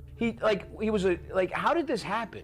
He looks like shit, right? He probably gets no fucking pussy. Asmongold, whatever the fuck his name is. I don't know, man. There's clout. He's got clout. It's really crazy to me. By the way, I think that these guys are really kind of self-reporting. So much of Stavros and Hassan famously don't get any pussy is absolutely hilarious, man. Like, come on, guys. Come on, guys. What are we even doing here? This is what I mean with Asmongold. He's so not a guy. He's not a man. Like, there's nothing about Asmongold that is masculine. Nothing whatsoever. It's crazy how he talks. Man, masculinity is in trouble, dude. Holy shit. Men that are leftists are just using it as a mating technique. They don't actually believe any of this shit. Yes, guys, I believe that I started studying dialectical materialism because that's what the women want. They're like, oh, tell me about the base and the superstructure. Oh, tell me about unequal exchange. Oh, that's what they're doing. They're like, oh, that's so hot. Like, what the fuck does he even say? It didn't even work for Obama, by the way. They don't even think any of this. They know it's bullshit. They just say it because it's a good way to get women to like them. I think there's really power in stupidity, right? Like, one of the powers of stupidity is I can look at this and it's so dumb, it's like comically stupid, and I just kind of discount it, and my mind wants to move on because it's so pathetic, reality denying, just weird, stupid, below. It's not even a thought. It's barely even a yelp, but for some reason it works. And the thing is, like, hats off to Asmongold. He knows what to say to ego assuage himself and his worthless community of shut-ins, right? Like that, he's found a term that's like ego assuaging, because you don't have to actually engage with any kind of thinking. You just impugn your opponent. You give them some sort of self-interested motivation, and then you never have to actually use your brain, which Asmongold is not capable of doing, by the way. He's incapable of actually doing it. Did. So, yeah, I mean, I don't really, like, I don't have a girlfriend right now. No, I don't. Well, I'm surprised. Like, yeah, maybe in the future I will, maybe not. I don't, this is not my whole life. There's simps, yeah. One of the things that I would say about this is, like, You really need to guard against, like, advice with Mike real quick. The way that you are now is how you are. All right. The life that you lead is your life. And this is something that you have to occasionally like deal with, because a lot of us are thinking ahead, right? A lot of us, I'll tell you something. I used to think about like, okay, I'm going to like hit this like workout goal. I'm going to start this program like, and in a couple weeks, and that couple weeks would never come. Right. Or I want to like do X, Y, and Z thing this summer, and then I would never do it. But because my mind was always in this like future tense and never in the present, I missed opportunities or didn't do things because I was living in that future tense. The way you are now is your life. I'm not saying don't plan ahead or whatever. I'm saying seize the day. Go to that museum. Go to that restaurant. Go get that cup of coffee. Go walk on the beach. Go do that shit today. Don't put it off. At least plan and schedule a time to do it. Live in the concrete. And I think that's how Asmongold leads his life. I don't think Asmongold really actually fully embodies the life that he leads right this second, right? I think he has some cope in his mind about like cleaning himself up, finding a woman, starting a family, living some sort of meaning, right? Like, I think there is some sort of deep cope, because how could there not be? There's no evidence that Asmongold has the stoic fortitude to accept that he lives like a filthy fucking senile squalor squatter. Like, that's the reality of who he is. The Roach fans in the video are exactly who they think they'll be. Europeans and Australians who live exactly like him, they watch him because they live in filth.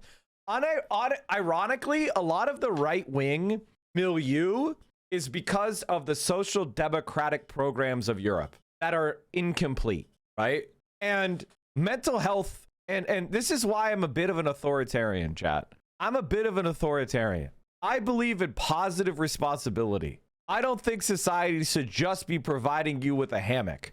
There should be some amount of forward stimulus and purpose generating aspect of a functioning community. I feel like you should have a responsibility to give. There should be, call it what you will, I'll say it plainly, control exercised on individuals. And that's why I'm a kind of an authoritarian. Like, I am not a pure libertine. I'm not a pure libertarian. And the reason why is because I have complete freedom.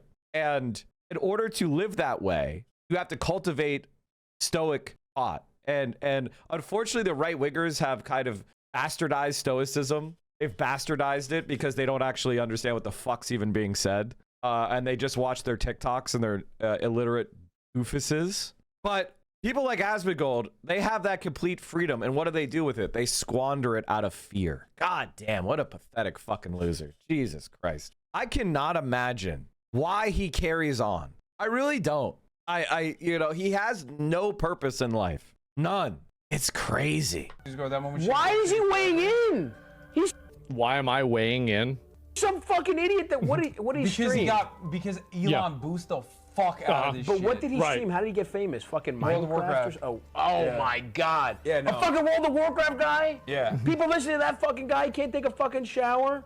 Yeah. Guy, I don't need to because I'm not. You know fat. I what? don't smell He's bad. motivating Fat me to people get smell a bad. new mic. to live like that. A new mic You case. just I've have- had this for 6 if you years. put light into Just the looking world at and his thing. positivity, you'll get sucked off. Yeah. It's all about having sex with women. Their entire worldview and everything is built around the sexual approval of women. That's it. It's kind of sad. All right, can I just back that up? Wait, I thought you were the master race guy. I thought you were the eugenics guy. I thought you were the like master race guy. Sexual selection is the mechanism by which that happens. Having the approval of your like that's supposed to be the big thing that matters, right? But secondly, and this is what's really funny, your community are incels. There's the in part, the involuntary part. Stavros is giving you advice and saying that you are not a lost cause and that women don't all hate you and that you didn't just lose the genetic lottery and therefore you're forever alone, right? He's telling you to stop taking the black pill. He's giving you advice and he's doing it in a comical fashion, you dumb fuck. He's saying, hey, you're not a lost cause. Take a shower and crack a joke and get good vibes, and women will love you. You're not alone. It's not over for you. He's telling you, look at me. I am fat. I am bald. I am ugly. Stavros even says he has a small dick. He goes on stage and tells women he has a small dick, and his life fucking rules. So everything that all the negative self-talk you're giving yourself, he's telling you it's not true. Meanwhile, Asmongold rotting in his room alone, everything about his life sucks. Can you imagine how your life, like, I'm imagining, like, if I had $2 million, my life would improve. You would see it right away. Like, you would see my life improve. I would invest that shit. I'd get myself a fucking compound. And then you would see me immediately deploying resources to help people, running for office and build up the community and all sorts of other shit. You would see that money. I would use it to make lives better. My own, me and mine, and the world. Money given to Asmongold is the same thing as dumping it into a shredder. Really? And also, like, by the way, I don't really like talking about a lot of like relationships or girls I talk to or don't talk to or anything else. I don't like getting involved in this. It's weird. I don't need to prove anything. I don't need to indicate that women like me. It's just silly. And the worst thing of all is, like, making fun of Asmongold doesn't get you any fucking... It's like, it's not good for motion. Like, it's not even, like, good content. Like, this guy made a great video on Asmongold, 6K views. Like, this guy is, like, he's motionless. No one gives a shit about Asmongold. Really? Seriously. He even tells people not to subscribe because he doesn't want to know how many subs he would get, and he doesn't need the money. Because it's botting, man. When you bought your shit, when you bought the fuck out of your shit, and Hassan has 70,000 subs, and he has 4,000, because he's botting his fucking shit. All right, let's keep going. I almost want to watch this, but I also don't want to watch it. I'm sick of Asmongold. So is his entire family. That's why they're not here anymore. That's the other thing. Apparently, does anyone have the link? Asmongold said that he would kill his mother again. He said he would kill his mother again. Someone bring me that link, because people think I'm being out of pocket, and I'm not. I'm literally saying, like, he said he would kill his mother again, like, which is like he would give her the cigarettes that caused her to, like, self-immolate again, and that she liked that, and she, you know, she went out the way that made her happy or whatever. Please, someone find me in this video. Because did I say emoliate? I said immoliate. Immoliate. Immoliate. You get my point. Pronouncing words is hard. Someone find it for me. Come on, come on, come on. What the fuck? You were lying? Asmon only has 3,500 subs. Yeah. 6 tier 3s. That's crazy, dude. That's crazy. And then you look at me. It's like I have 95 tier 3s. I'll go back. I'll think about it. I guarantee you, if you were to get a Ouija board, my mom were to come back today, and she would say, you know, did I make a bad decision giving her cigarettes? She'd say, fuck no, I wanted them. She was sitting there until the day she fucking died, sitting there drinking Pepsi, handfuls. I'm talking about handfuls of chocolate. Chugging fucking soda, asking me if we're gonna get Taco Bell, smoking weed, dual-wielding it with cigarettes while she's on weed. That's illegal in Texas. That she's a fucking criminal. I presumably he would want his mother in prison. Oxygen, watching Ancient Aliens, getting involved with Alex Jones, dismantling the New World Order. I don't regret a fucking thing. She died doing what she loved. I don't regret it at all, because people have autonomy and they can choose how they live. They're not animals. That's it. Just the way it is. I don't feel any regret. None at all. One of the things is she had like a chronic respiratory disease, which is why she was on oxygen, right? And I don't know if you know this, but cockroach and rat feces cause chronic respiratory conditions. So if he just, like, I don't know, vacuumed or like remodeled their house from time to time, you know, did basic maintenance, he probably wouldn't have gotten that chronic respiratory illness and probably wouldn't have needed the oxygen tank, and he wouldn't burn to death. People have autonomy, can choose how they live, unless they're a minority group Asmongold dislikes. Yeah, exactly. Unless he can attack trans people, unless he can attack queer people. It was the right thing to do. And got burned to death. Yeah, she caught. He gave her cigarettes while she was on 100% oxygen, and she caught on fire, and she burned. Because oxygen 100% oxygen causes fire to go crazy. I don't know if you've ever seen it, but the oxygen in the air is not very high percentage. So, you know, combustion requires oxygen, fuel, and heat. So when you put oxygen into a flammable environment, it causes the fires to go crazy. That's why we have bellows, you know, like when a blacksmith has bellows, that's to push more oxygen into the furnace to make it hotter. So he's saying that he doesn't regret giving her cigarettes. Yeah, she out on her own terms. Exactly. My dad, honestly, my dad kind of did the same thing. A former CIA official has been accused of stealing 303 gold bars worth more than $40 million from the spy agency and stashing them in his Virginia residence. Why didn't he just take cash? I'm sure CIA has their own cash printer.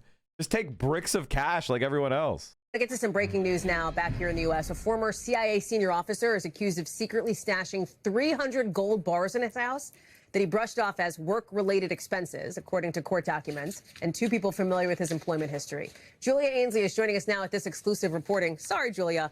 What? I know. Hallie, when I first heard this tip, I didn't think it was real. And then the court documents spelled out that there was a man who was an employee of a government agency that was found with $40 million worth of gold bars in his home. If you're wondering how many gold bars that is, the court document says it's about 308. What my team here at NBC News, Dan DeLuce and Gary Grumbach and I found is that that man was not just an employee of any agency. He was a high-level official with top secret clearance in the CIA, and that he not only lied about what he was doing with this money, but that allegedly he also lied about his background, said that he graduated from a college he did not attend, that he went to a graduate school he did not attend, and that he had a pilot's license that the FAA said he did not have. So he was arrested last week, and he is now in detention facing these charges of lying about his background and perhaps knowingly embezzling American taxpayers' money. I want to read you a statement we just got in from the CIA saying that after a CIA internal investigation identified potential violations of the law, CIA Director John Ratcliffe referred the information to the FBI for a law enforcement investigation. The FBI is working closely with our partners at the CIA and the Department of Justice as we continue to investigate this matter fully. So, Hallie, we will be staying on this, but what this looks like is that this was someone who was given currency. He was even paid in cash and watches that he said needed to be used in order to pay for operations that he was in charge of. But rather than keeping it in his office, they found $40 million worth of this gold. I mean, this is just, I'm surprised. He must have done something that, you know, he must be an anti like Cuba invasion guy or something, because the only way that this would ever happen, I mean, every CIA agent is stealing money from these fucking things, right? Like, they're all stealing money and grifting and putting it in bank accounts and shit. The only reason he got caught is because he probably made a report saying invading Cuba is bad or something. There's no fucking way that there's any kind of like honesty in the CIA. They're all corrupt. That's like that's the perk. As well as $2 million in cash and 35 luxury watches in his home. So we'll bring you more as we learn it. Please do. Julia Ainsley with that exclusive reporting along with Dan and Gary. Thank you, Julia. Appreciate that. We thank you for watching. Like, and they're remember, all smiling, by the way, because the CIA, like, there is this liberal thrill of being able to break all the rules. That's why they all love the CIA. That's why it's so popular. It's you have permission to break all the rules. That's what it's about. You get to be evil. But guys, it's actually for a good thing. It's for a beloved America. That's why white people love the CIA. They're just like, oh, they find it so interesting because they get, you know, you get to be socially acceptably antisocial. You get to murder people. You get to extort people, you get to blackmail people, you get to mistreat people, but it's all for glorious America, the homeland. So it's all a-okay. So you get the permission to be a sadistic, evil little rat fuck, but it's socially acceptable. Frankly, it's even cool. That's what that's all about. And if you know anything about the CIA, like if you know, everybody who's a CIA agent is an asocial fuck. All right. I wanted to actually finish the FD Signifier video on his debate with Bad and Panada. It was in his other account, right? What was the other account? Oh, fuck. There we go. I found it. So I wanted to finish this because we had like 10 more minutes. So I wanted to finish this. I debated the worst white leftists of the world. And honestly, the thing is, like, the thing I would disagree with FD about is Pat Empanada is not a leftist. Like, he has said that over and over again. He is not a left winger. He's not a socialist. He doesn't care about it. And I feel like one of the things that I need you guys to understand is that Pat Empanada is a liar and a hypocrite, right? Pat Empanada was saying on his channel, please vote for Bernie Sanders, guys. Please vote for Bernie Sanders.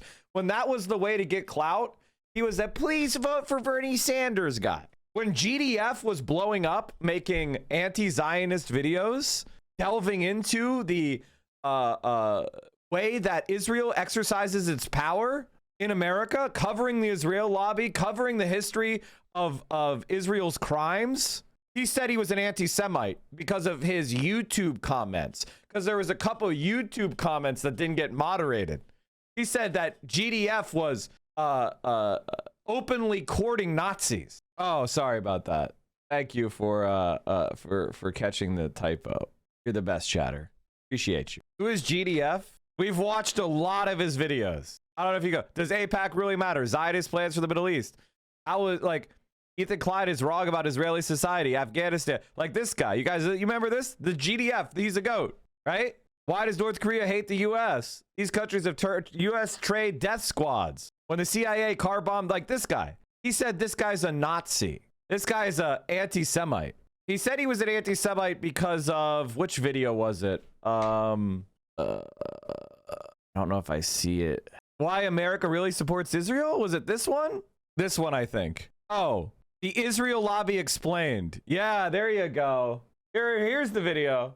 GDF caters to anti-Semitic conspiracy theorists. So here is GDF, who now has more, so who is blowing up, right? GDF was blowing up on YouTube, making a video on the Israel lobby, which is a book by John Mearsheimer and Stephen Walt, University of Chicago and Harvard University political science professors, experts on poli-sci in America. And this motherfucker saw GDF growing. By the way, there's not one stitch of anti-Semitism in this video. Not even a little bit. Okay? None whatsoever. And so what does Pat Empanada do? He goes and tries to anti-Semitism police GDF, implying that GDF is an anti-Semite. No, he actually says it. He caters to them. And he calls it a conspiracy theory. He tried to bury GDF with anti-Semitism accusations. Now this motherfucker is telling black anti-Zionists that they're goy slaves. So a year ago, he's trying to bury somebody who was blowing up faster than him as a fucking anti-Semite. Now he's telling black people they're goy slaves. And you people want to tell me that BE's right. I'm sorry, Zog slave. Yeah, Zog slave, which is actually even worse. He is a disgusting parasite and a piece of shit. Oh, the Iraq war wasn't about oil. He specifically talks about how Israel heavily influenced the U.S. to go and do the Iraq war, which is all factual sourced reporting, by the way. Shifted steadily rightward. The Jewish... Like this is... he's claiming that he's an anti-Semite for this shit, and it's sourced. Now, you could disagree. You could say, no, the United States was more motivated by its own geopolitical interests or whatever. But he's advocating a position where Israel was heavily influencing the Iraq invasion, which is sourced information. It's not a conspiracy theory. It's a revision to the narrative that Israel is uninvolved, which is not true, right? But of course, you want to imply that that's anti-Semitism. Give me a fucking break. And like, now he's going around calling everybody, by the way, people that put their face and their name behind their anti-Zionism in America. Those are the people that are fucking actually Zog slaves, right? I get called anti-Semitic all the time because of my anti-Zionist advocacy. Hassan gets called anti-Semitic all the time. We're getting targeted by Israeli state. And Pat Empanada spends, where does he spend his time? How many anti-Zionists is he targeting with his propaganda? Going to jail. There he is, grifting off of Hassan. Fucking rat. Look how much spam he's making. Look how many videos he spams per day. Jesus fucking Christ. They want to make you they want to make you a Zionist. The biggest anti-Zionist politician in America. Who, by the way, Zohran wants to make you a Zionist, by the way. This is what was happening. By the way, in real life, this is happening outside of Zohran's house. And we tell Zohran Mamdani, you can go back to Uganda to where you came from.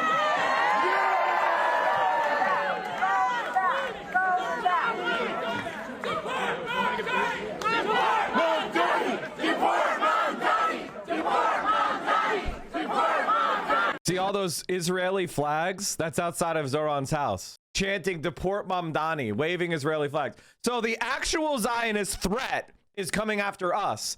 Meanwhile, this fucking rat is in Argentina. Please come to America. This fucking rat is in Argentina calling us anti-Semites. Oh yeah, GDF is horrible. GDF is horrible, guys. GDF is horrible. GDF is horrible, guys. He said the Israel lobby influences American politics. Anti-Semitic conspiracy theorist. I gave him too much credit in my video on him. Every video he makes is the same exact theme. Did you know that Israel controls the USA? All of the GDF videos that are like, where the USA is a victim of Israel. Let's count them. When American soldiers smoked is American soldiers. How Israel spies on the US, which it does, objectively. How ethnic cleansing created Israel. It did. How the CIA discovered Israel's nuclear weapons. Interesting story. How Israel cucked the United States. It does. Debunking Agent Israel. What's wrong with that? Let's say hypothetically war with Iran. Good video. Prescient because it happened. This guy's such a fucking disgusting rat. If you like Bad Empanada, what is wrong with you? Like literally.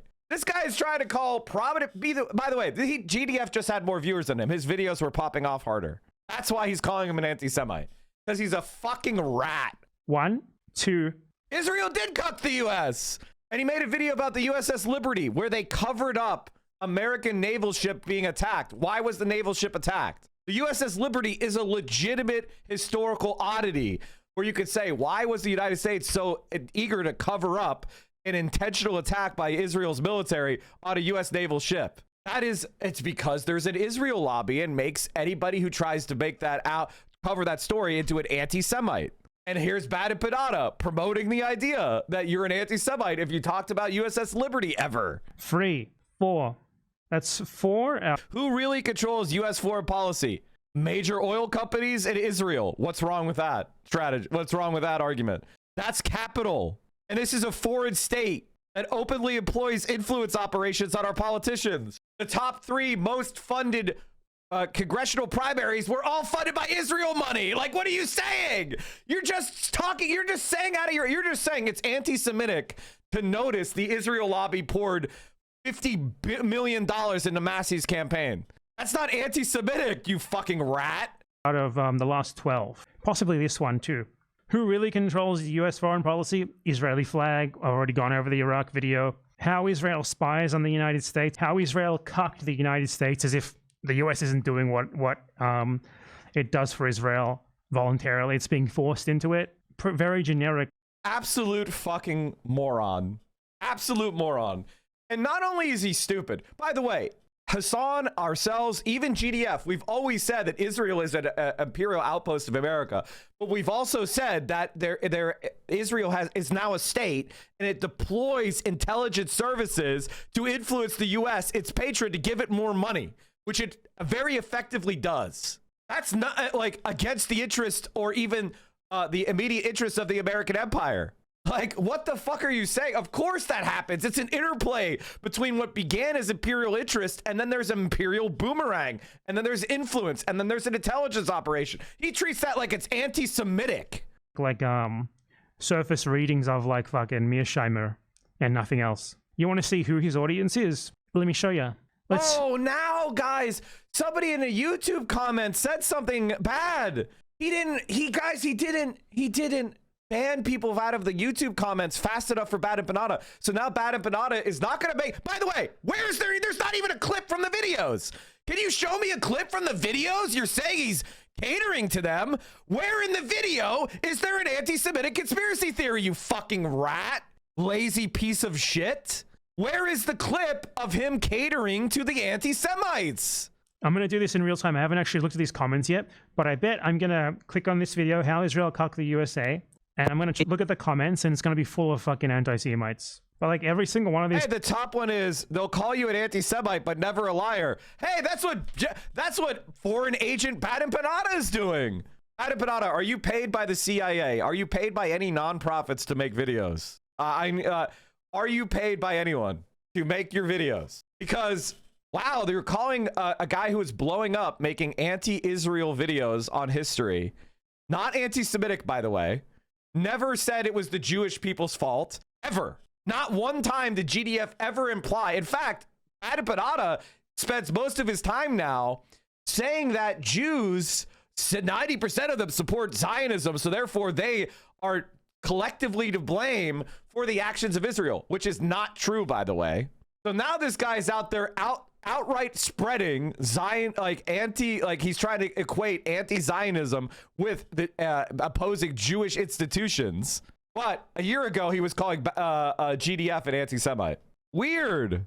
But like every single one of these comments is like, yep. With allies like Israel, who needs enemies? What's anti-Semitic about that? They wanted to sink the ship and blame Egypt so the U.S. can invade Egypt for them. Is that anti-Semitic? Let's talk about Israel. Freedom of speech ends where the truth about Israel begins. I don't know who Father John Sheehan is, so maybe this is an anti-Semite. Israel controls us. I remember the 5 dancing Israelis on 9/11. There's one. There were. Is he saying that no Israelis saw the 9/11 attacks as a chance to induce the United States to make attacks on that they would see to their benefit? Is that what he's saying? Free us from AIPAC. AIPAC is the top donor in Democratic primaries. Like, what are you saying? What are you saying? AIPAC doesn't influence American politics? Anti-Semitic is a badge of honor. Okay. This is the worst comment so far. If it's anti-Semitic to be against these people, then being anti-Semitic is a badge of honor, which is people who are talking about Israel. Now, I would never say this because this is a huge optics L.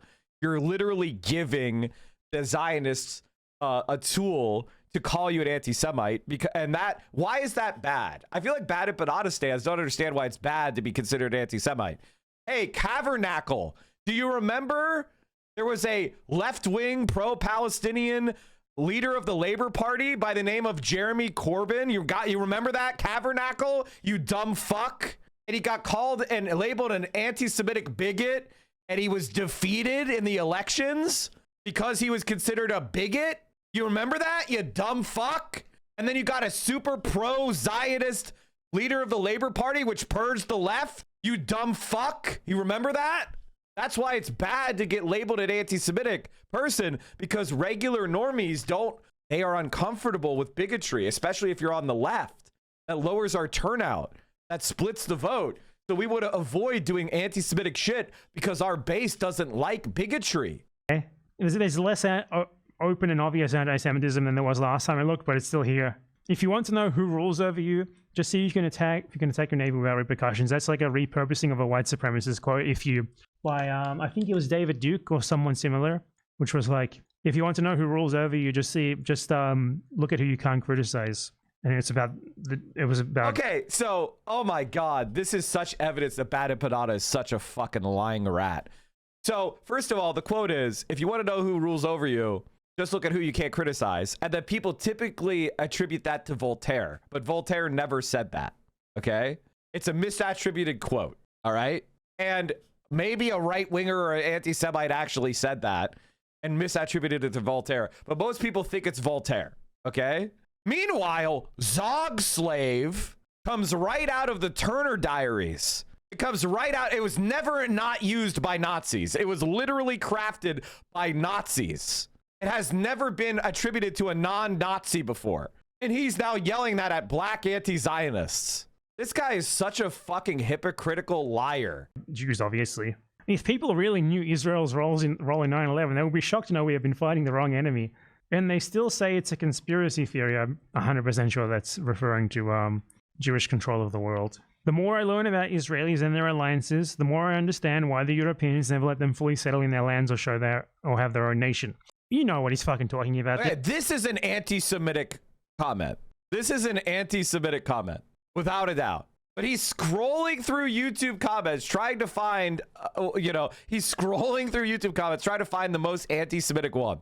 And then he's trying to attribute that to GDF as catering to them, as opposed to looking at videos of GDF and saying, this is an anti-Semitic. Like, I could say you are catering to anti-Semites when you use Zog, because yesterday I proved that it's Zog. Zog comes from white supremacists in the US, neo-Nazis in America in the 70s. And I could directly show where you do that. You are looking at YouTube comments to try to collaterally say that GDF is an anti-Semite, you fucking disgusting rat. Hassan Piker on Trevor Noah. All right, we might have to watch that. But anyway, chat, just to give that context of Bada Padada running around calling people anti-Semitic in 2024, now trying to run around and say yelling Zog slave at black men is fine. Now I'm gonna chalk this up to being a white Anglo in Europe, because a lot of white people don't know much about black people. They don't know much about black hair. But you see my smile here. These are. By the way, he racistly made fun of his hair, which, by the way, FT Signifier is giving him way too much credit. Everybody who has a basic education, which we know Bada Padada has, understands that black people are frequently targeted for their hair texture. They're made fun of. They're microaggressed against. People will, you know what I mean? They are called unprofessional, etc., for having natural black hair. This is not exactly the wokest thing in the fucking planet. Everybody has known this for 20 years. About black people. They don't know much about black hair. But you see my smile here. Oh my God, your hair is worse than mine. I'm so sorry, man. Well, I mean, you... Then he tries to clown my hair.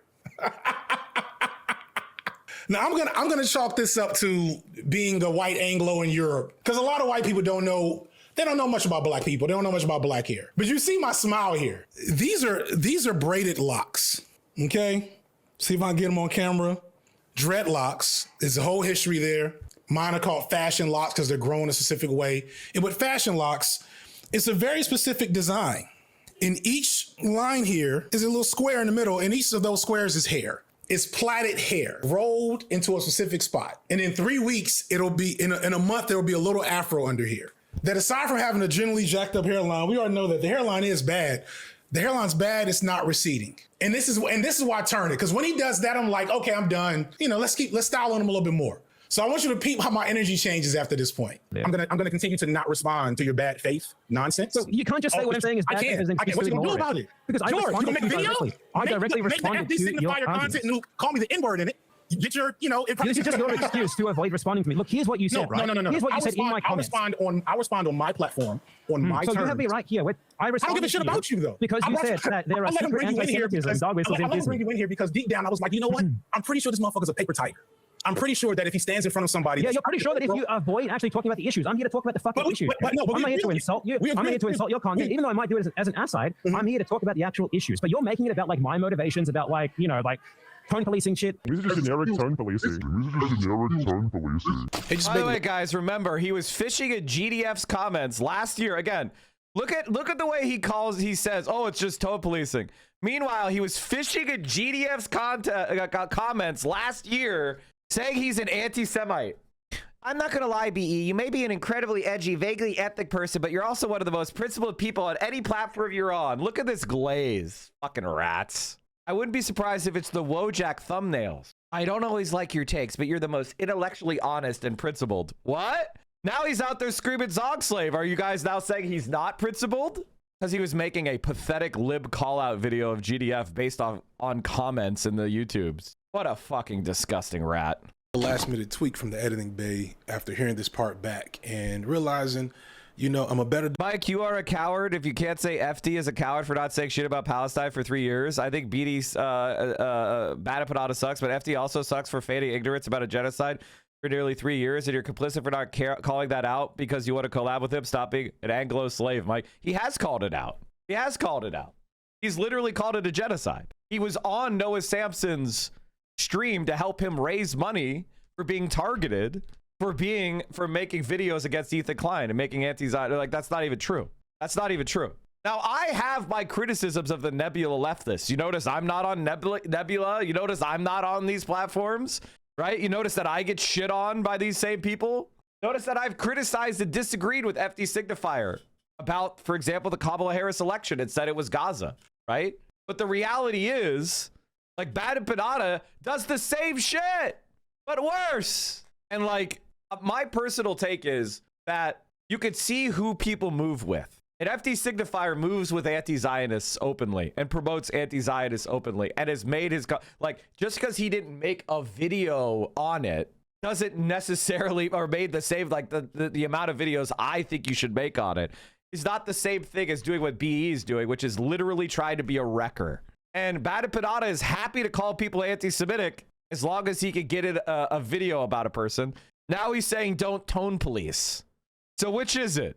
Debater than I let on, but I'm still not perfect because I can't believe I let him get away with this. So here he is calling my desire for him not to use Nazi hate speech tone policing. And I've seen this from him and his fans as I've monitored things the last few days. They keep saying, why are you tone policing me when a genocide is happening? And the problem is that too many of us don't stop and say, not to you. The genocide is not happening to Bad and Panada. He is not under oppression to the point where we should excuse him when he can't behave to a basic level of civility. The concept of tone policing, which comes from the idpol world that these guys tend to hate so much, is meant to empower and center the individuals who are being harmed and oppressed. It's giving grace for people who are being victimized to not be forced to perfectly and gently explain their victimization in a way that won't upset their oppressors or uncenter the feelings of others. For instance, when victims of Israel's violence are asked why they said something a certain way, why they're not being considerate of the Israeli soldiers who died killing their families. There's some comments you've made in the past about the Israeli hostages have been very controversial, where you have said that most of the hostages... FT was also in the Creators for Palestine. Yeah, he's literally helped it. Like, he's literally used his platform. Like, it's not even true, right? Like, it's not even true that he has in any way done that. Like, it's just a lie. And again, the reason why people do it is because it's the only way to justify their behavior, right? Like, they have to recast myself, FD Signifier, Hassan, you know, whatever, as Zionists to justify their behavior, because their behavior is out of pocket, right? So there's no way to say that's acceptable to do to a comrade. So you have to cast us out in order to justify your behavior. That's what it's about. It's about justifying their egos and their bad behavior. Well, when is it appropriate to be harsh? It's appropriate to be harsh and attacking towards an enemy. So in order to justify their behavior, they have to retroactively try to justify where we're actually Zionists, right? Even though we're attacked by the actual Zionist orgs, even though we're actually under assault and under threat and under risk, and we have opened our wallets and tarnished our reputations in the mainstream world by standing on for Palestine. We've done, and we did it from day one. I was there day fucking one. October 7th, I was there. On October 7th, I was there. In fact, you look at my fucking Twitter, you'll see me talking about Palestine well before October 7th. If you go and look at my Discord and search Palestine and Gaza, you'll find streams about them from 2020, 2021. So I've been talking about this shit well before this, you fucking liars. So that's why they behave this way. And if you want to know why I have this energy, I don't have any tolerance for wreckers. And these guys are fucking scum. They're not connected to any movement. They're not connected to any org. They're not connected to anybody. They're making YouTube videos from Argentina. By Hamas are not actually hostages. I'm just wondering, is there anything you want to clarify about those comments? First of all, I did not question her status as a hostage, as a hostage because she's a hostage, but because what other Palestinians who were kidnapped. I mean, I don't want to name people, but I have people in my family who were kidnapped from checkpoints, from schools, from shelters, and they are named prisoners. So my question was, why should Emily and other hostages be named hostages while my loved ones should be named prisoners? I was kept hostage for 53 hours. I was blindfolded and handcuffed and was beaten in my face and asked for the Israeli soldiers to see a doctor, and they denied me any medical treatment. So no one is talking about this. Why? They are not acknowledging my suffering. So I questioned, why are they given this privilege of being called a hostage, while I am called in all the social, in all news platforms, I was detained. Tone policing is supposed to... By the way, is FT Signifier making a video about this right now? It looks like he's making a video about how tone policing of Palestinians is bad. Press people into extent. It's almost as if he makes videos on Palestine. Weird. Allies from false smears of anti-Semitism or reverse racism or, don't say cis or all the other made-up ways that the general true opposition uses to diminish the critique that they're getting. When American college students speak up and say Israel is committing a genocide at their colleges, and the colleges try to expel them saying that that's hate speech, that's tone policing that maybe extends away from the centered victims. But tone policing was never meant to be used as a cudgel for alleged allies to use against each other to evade valid criticism over their behavior. Bad and Panada can't cry tone policing because he's not being genocided. This behavior from him isn't a product of the duress of being under oppression. It's a habit that he's had since the beginning of his career for drawing attention to himself. He's not worried about the plight of Palestinians here. He's desiring to politicize his edgelord behavior and protect it from critique. It is perfectly reasonable to expect him to watch his tone. And it's the most white leftist thing ever for a Greek man from Australia who becomes a leftist passport bro and moves to Argentina where he can spread those USD super far. It's the most white leftist thing ever for him to legitimately deploy Nazi terminology against black people and then cry that he's being victimized for being told to watch his tone. And it's almost always white male leftists who pull this shit, who argue that they should get to act with impunity as long as they have good politics. It's the classic trope of white leftists adopting leftist air quotes identity with the ulterior motive of using it to distance themselves from whiteness instead of becoming a leftist to unpack and diffuse their whiteness. They want being a leftist to grant them oppressed status so they can center themselves in other people's struggles and cosplay as oppressed. That's what this is. Bad and Panada cosplaying as a victim of oppression and demanding that he gets to act like a Nazi because there's a genocide going on somewhere else. But Bad and Panada is not getting bombed. He's not being displaced. He's in Argentina, his passport bro haven, living well off making slop content. So he should have it well enough in himself to not have to call a black man a slave to make a point. There's no emotional labor that he's undertaking to excuse him from that basic decency. But if you want to make it about that, why didn't I read off the comment that you left on my video, where you basically said that you were in it to form parasocial relationships with your audience, and that according to you, I'm not as good at that. Now basically say that? What is this? Yeah, I'll read off. So I'm styling on him at this point. At this point, I'm in bully mode. We're not having an intellectual conversation at all. I just recognize that there's someone weaker in front of me, and I'm being kind of mean. I want you to peep him lie through his teeth right now, and again refuse to acknowledge that he's lying. And then expect me to engage with him in good faith. What do you think of the videos that you're talking about you a drama slump? Because I was responding to your argument. So first off, the first thing I pointed out was that you clipped an out of context conversation. That's the short that has 71,000 views. That's like the most viewed short you posted. Well, yeah, you said Zionist is a Nazi dog. Did I posted it. He didn't. Let's roll the I did say it. Which, by the way, do you see how Bad and Panada is very happy to just blatantly lie? You notice how Bad and Panada is happy to blatantly lie and mischaracterize? Just like when he called GDF an anti-Semite. Remember that, guys? GDF caters to anti-Semitic conspiracy theorists. He's happy to fucking lie about people as long as he gets clicks and clout. He's talking about Jewish expulsions and he's saying that he understands them. Probably like 50% of these comments are fine. 30% are borderline. Like somewhere in the middle. Potentially yes, potentially no, depending on the intent behind them.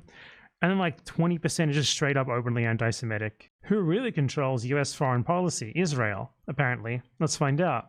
From the river to the sea, yet the US be free from Israel? Like, this is the sort of thing that this guy fucking instills in his viewers.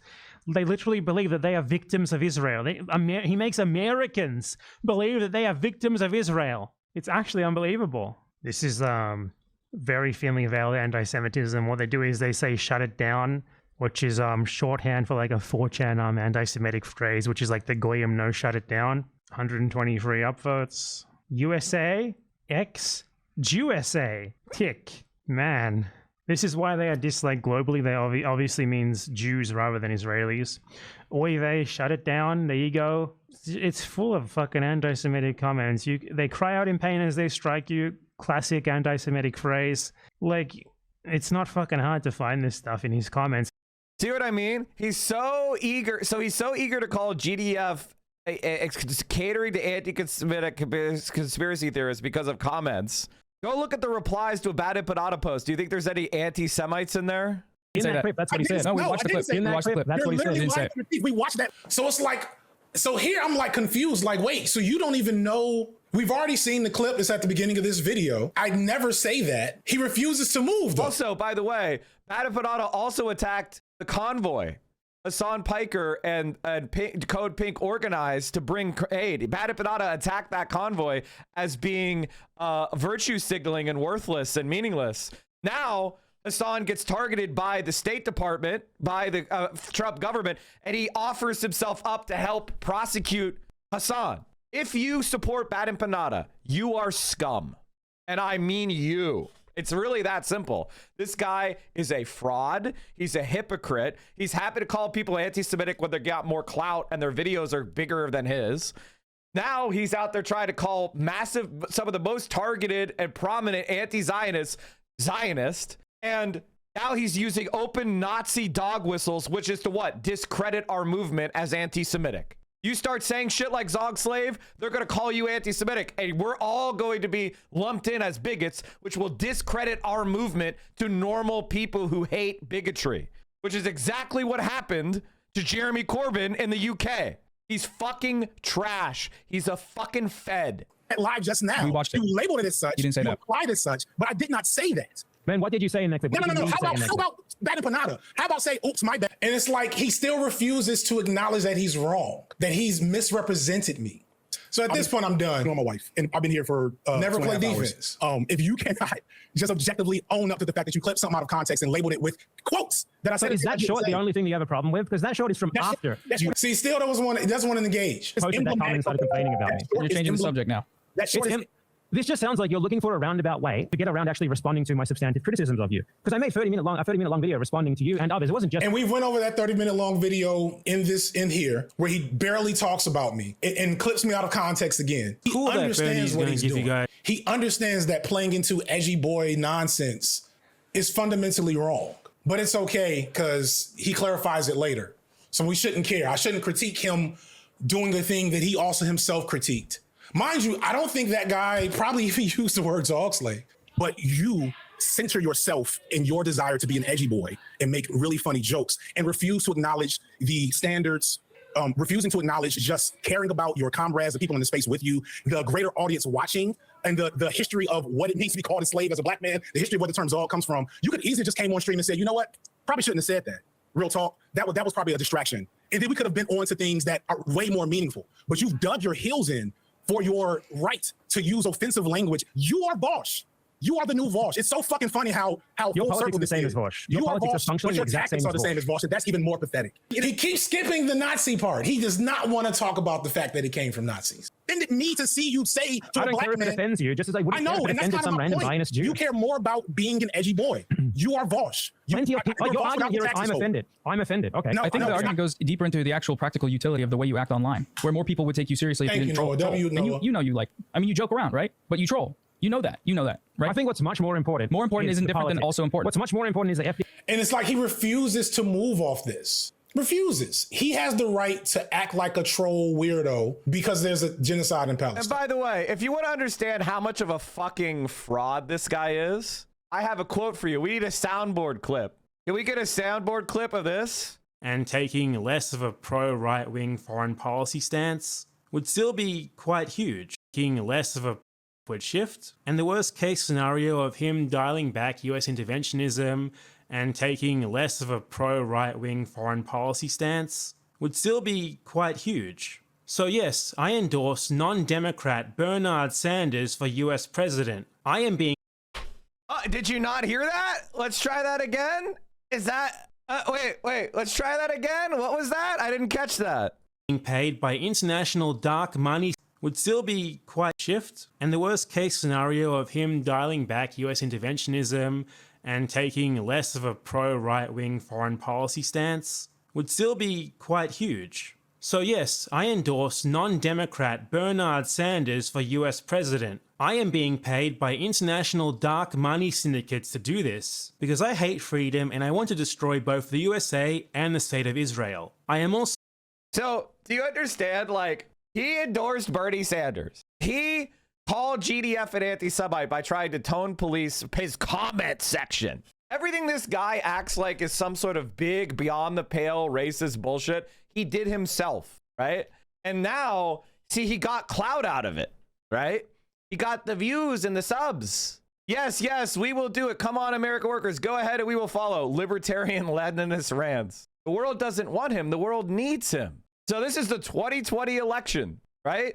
But now suddenly, so what changed? Well, what changed is his algorithm changed. His grift changed. 6 years ago, Badipinata could figure it out. He could figure out that, hey, if Bernie Sanders makes marginal, or the left-wing president or politicians make marginal changes, that'll give huge openings for left-wing movements around the world. Now suddenly he's living in Argentina under Milei, Javier Milei, and suddenly he's determined that he's got to get Hassan Piker in prison. So again, this guy is a fucking joke. And it'd be one thing if he was like, hey, I used to think like you guys do, but I don't now because X, Y, and Z reason. You guys are comrades. I get it. You guys are wrong about this. You know, this thing happened and therefore I believe something different, right? But no, he calls us Zios. He calls us Zog slaves. And he says that we got to sabotage the anti-Zionist politicians running in American elections. And we've got to tarnish the reputations of the people that are putting it on the line for Palestine. If I know your standard is to purposefully... See, this is the thing. You're just insisting. The question that I want you to ask is, why would I meaningfully respond to you when I know you're going to willfully misrepresent what I'm saying, lie about it, and then not apologize, and that this is a history of behavior for you? Why would I do that? Who the fuck do you think you are? Simple question here. What did I say in my actual videos to you? And so at this point, when he's avoided taking any accountability for his language, and now he's avoiding taking accountability for his behavior, I'm done. But I pray, I'm asking pretty please, do not go over to his channels to argue with him about this, or argue with his fans. Argue with him on Reddit, argue with him on Twitter. By the way, here he is, by the way. And if you're like, well, Mike, you know, he didn't talk about, you know, how liberal, you know, having American politicians that are liberal on Palestine would be good. Actually, here he is. Any US politician of similar levels of influence in history, and that definitely bodes well. For example, Bernie Sanders actually talks about Israel and Palestine in realistic terms. He doesn't gloss over everything to be all, oh, well, Israel has a right to defend itself against terrorism, like basically every other US politician aside from some of the new Congress people do. And sure, he might So in other words, in the last 6 years, American left-wing politics has gone so far to the left that we have a strong anti-Zionist wing, largely because of the efforts of people like Hassan and myself and DSA, and we did it while being suppressed by the American state and targeted by the Israeli state. This motherfucker's sticking a knife in our back. But he was happy to clout shark and clout farm off of it 6 fucking years ago. Again, directly on point, quoted his own words. If you think this guy is in it for anything but money, you're a dope. Blue Sky, whatever, all the other places. But do not argue with them in my comments or in his comments. Well, I don't know. I guess if you want to argue in my comments, that's fine. But don't go to his comments. Because all that's going to do is create more connectivity between his community and mine. Please come from here, despite the L's Noah's going to have to take around this, my criticism of him. Noah's still the homie. Please go and donate to his legal defense fund. This lawsuit is low-key like a Drake lawsuit because he's suing Noah for critiquing him in a video essay, which is really dangerous. That sets a dangerous precedent. Go show him some love. He's probably only been streaming for a little bit, and donate some money if you can. All right, y'all. That's it. Peace. I'm out. And then as a final capstone, if you have any more doubt about who Badipinata is, here it is. I want to talk about disagreements. We're both communicators, and our goal is to, you know, get people on board, right?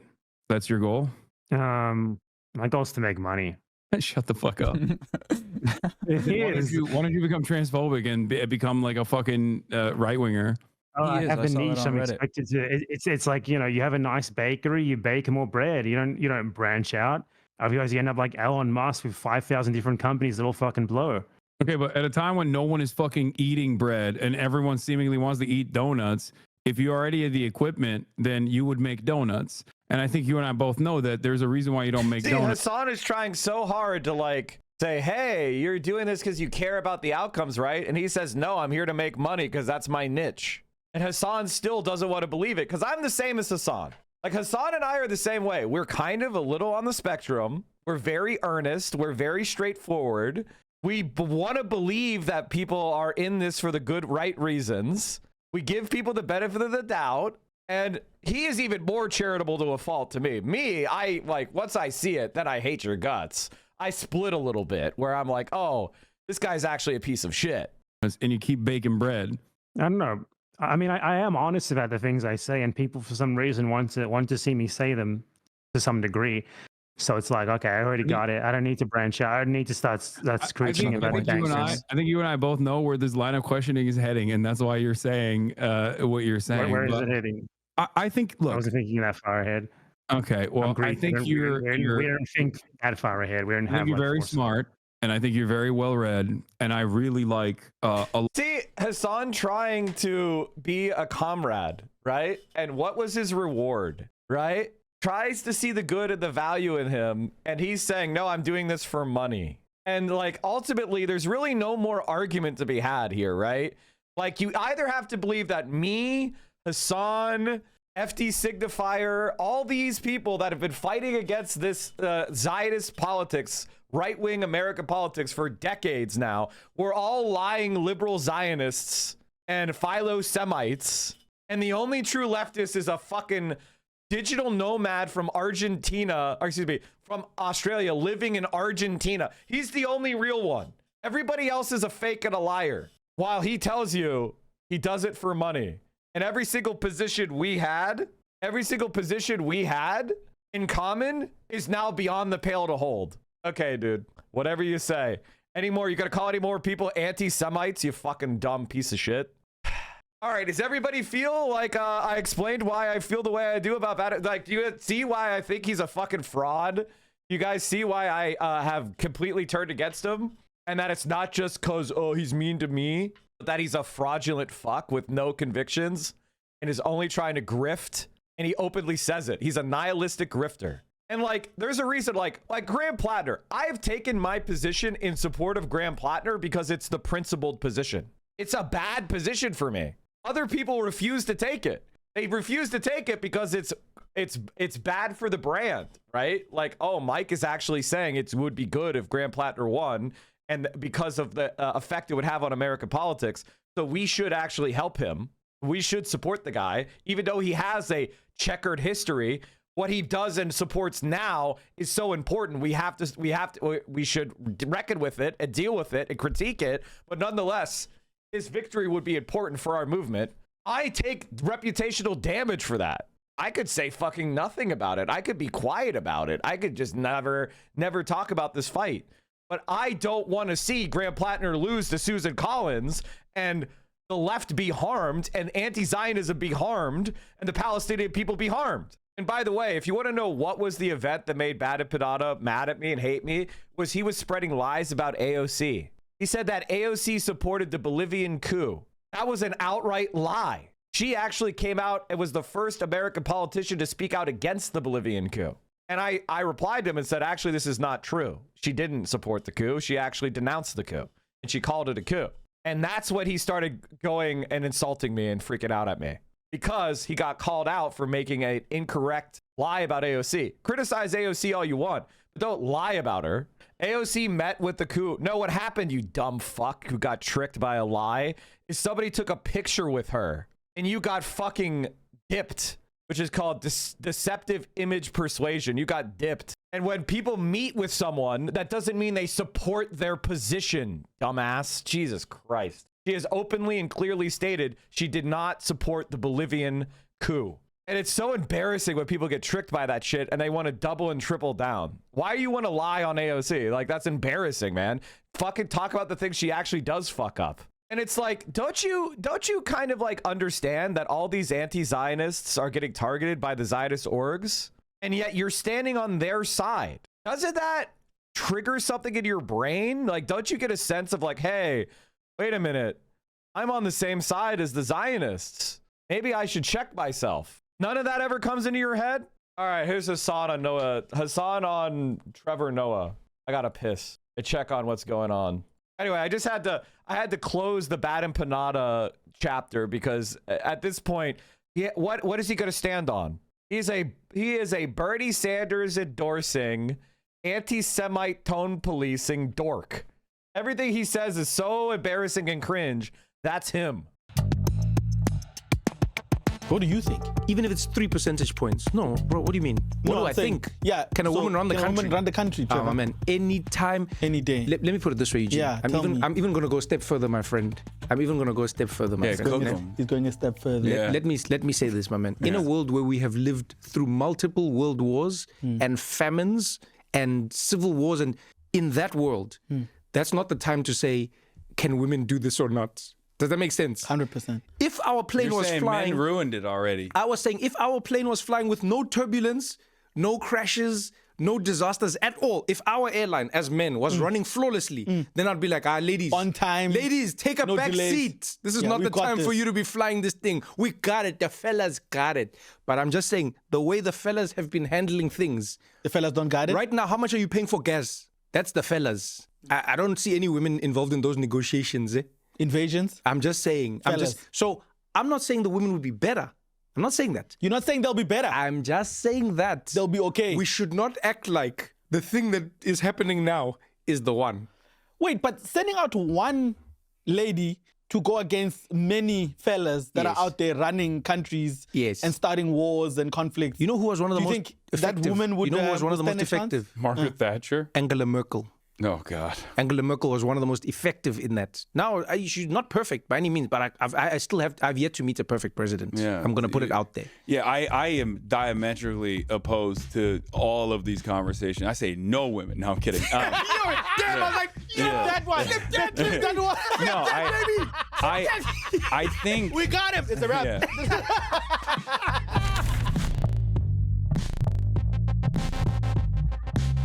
This is What Now with Trevor Noah.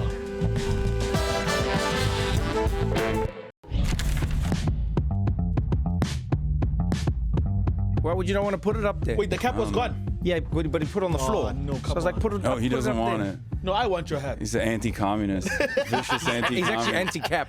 Yeah. His father was killed by a cap. No cap. Yeah. No cap.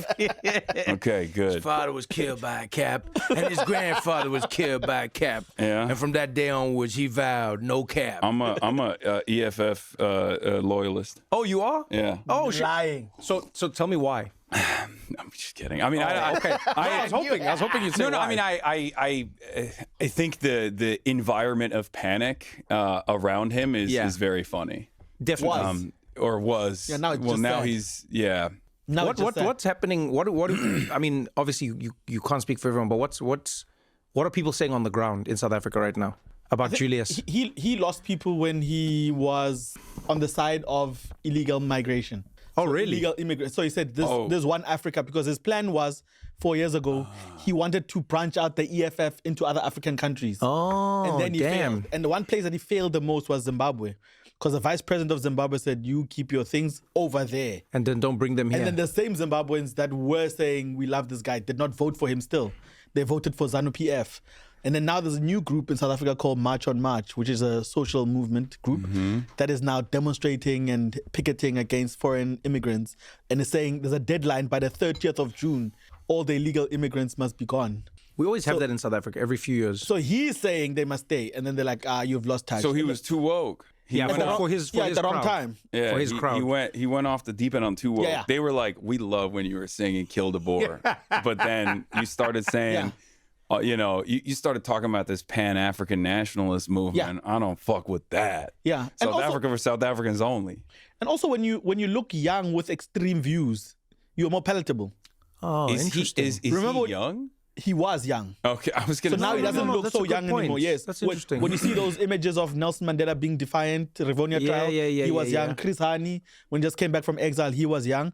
So he was also the young guy in the ANC telling people that their time is lost up. their way. Yeah, but now when you look old, but you still fighting, people are like, no, at some point you have to, you know. And Andrew Tate with a grey beard would not fly.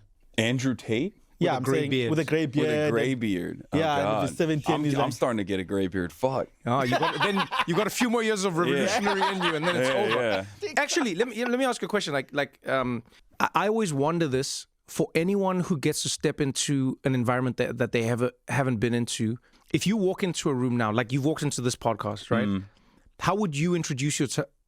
How would you introduce yourself, and how do you think people perceive you when you walk in? This is an interesting question. I don't think about it at all. But I would introduce myself as I'm Hassan Piker. That's it. If people ask me what I do for a living, I just say I'm a political commentator. Okay, and then they would say like, "Oh, what politics do you commentate on?" I just say, well, it depends. If I'm talking to a Border Patrol agent, this did happen. This happens a lot. I'm leaving Canada. I was on a day trip. I talked to Gabor Mate at the Web Summit in Vancouver, and I realized I have a jacket on. There's a hammer and sickle pin that a fan of mine gave me. No. It's on the jacket. I'm wearing a Democratic Socialist of America New York City hat. I immediately take it off. I rip the pin off, and I walk up to the counter. And the guy's like, "Oh, what are you doing?" It's a day trip. That's strange. I was like, "Oh yeah, I'm a speaker." And he's like, "Oh, what do you talk about? Like, what do you do?" I'm like, "Oh, I'm an influencer." And he's like, "What do you influence on? What do you speak on?" And I was like, "Well, what's going on with young men." And I tried to keep it as like broad as possible. And then he got excited. He's like, "So are you a political speaker or a religious speaker?" He knew you. And I was like, "No, I just talk about lifestyle." He knew you. No. If he knew me, he would have kept me. He was in the world. No, he was in the world. Really? Wait, so were you going into Canada or No, leaving? I was leaving Canada, but the American Border Patrol is inside of Canada. So there's a couple places in Ireland, America, and I think Mexico as well, where they have like stationed their own Border Patrol guys. You can do the border process on that side. Yeah. So that on this side you can just land domestic and be on your merry way. How is it going, chat? Sorry about I always forget I mute when I get up. But then I don't unmute when I sit down. Bad habit. It's a good habit to mute. It's a bad habit to forget to unmute. Because you guys don't want to hear what I say about you. Didn't even notice you were oh, shut the fuck up. Yeah, and it's good though, because like usually those. What the fuck? Oh, by the way, chat, just an update on what I talked about earlier with the health scare. It looks like things are optimistically looking better. So that's good. Keep your energy up, your prayers up, your thoughts up, your good vibes up. So things are hopefully, knock on wood, looking a little bit better. Those guys are more woke. Like those Border Patrol guys are more woke on that side. On the American than the American ones, I think. So they just kind of go, "All right, well, you're fine. Get in there." But the reason I ask you is because you have, especially right now, you have such an insane reputation that precedes you, depending on where people get their news. Mm-hmm. Do you know what I mean? Like, I find it so interesting. So if you read, let's say, what people would term mainstream or legacy media, like old newspapers and stuff like that, I would say that you're categorized as an extreme leftist who is like radical. That's what they say, right? Which, by the way, that's true. I mean, is there anything to be afraid of with the term radical or the term extreme? No.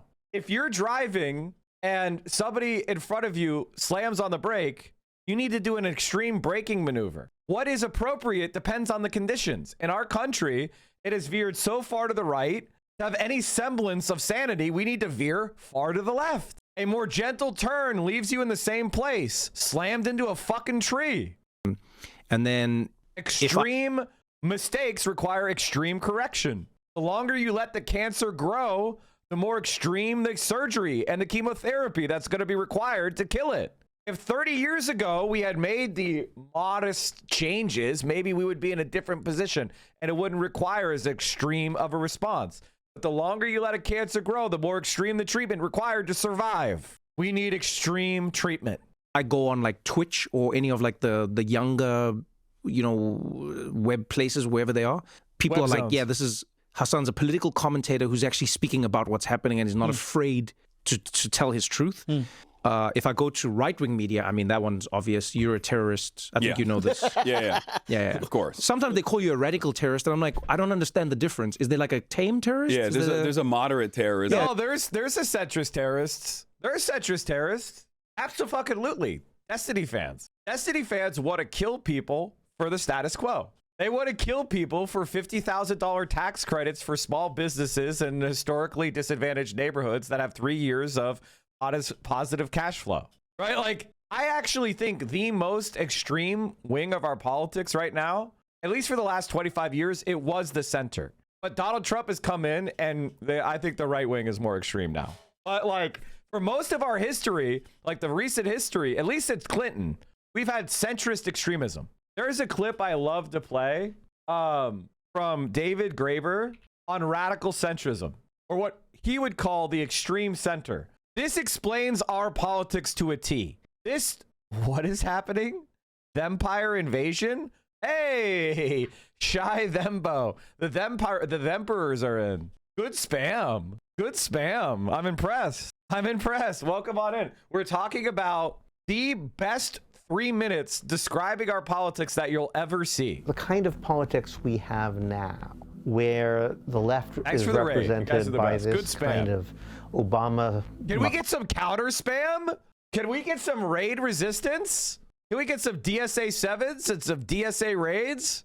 Grab a gun. I surrendered. Oh no DSA knees. No DSA knees. No surrendering to the raiders. Macron-style centrism, where you're both for the market and for bureaucracy at the same time.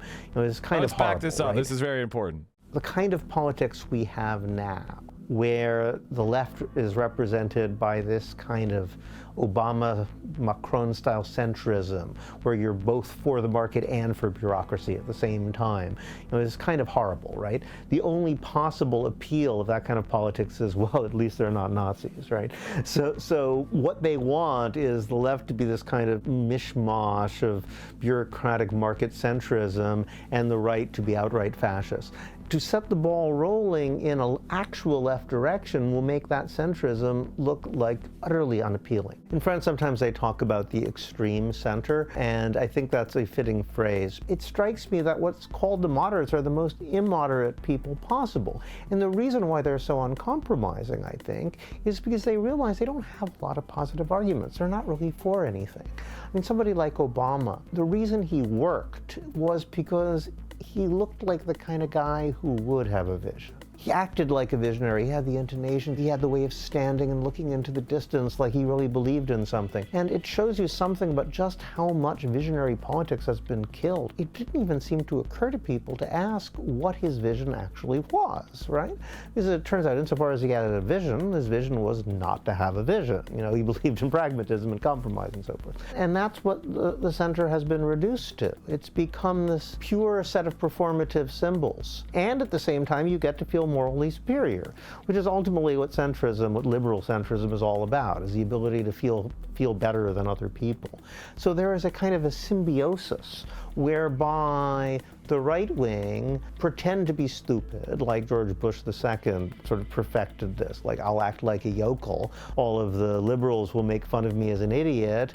Everybody who resents the sort of cultural elite for having monopolized all the good jobs will look at them sneering at me and say, yeah, I bet those guys feel the same way about me as they feel about Bush. I'll vote for Bush. Ha ha ha, stick it to him, right? You know, that shtick, Trump is just doing it in a more extreme version of the same thing. Johnson's doing the same thing. You know, you act like an idiot, the people who are sort of educated elite make fun of you, and it works. Now, who's really the idiot, right? People keep falling for the same stupid trick over and over and over again. There's a symbiotic relationship between these centrists, who are just sort of sneering elitists, and these guys who are the scam artists who pretend to be yokels, who pretend to be idiots, or pretend to be fascists. They're not even real fascists. They're kind of phony fascists.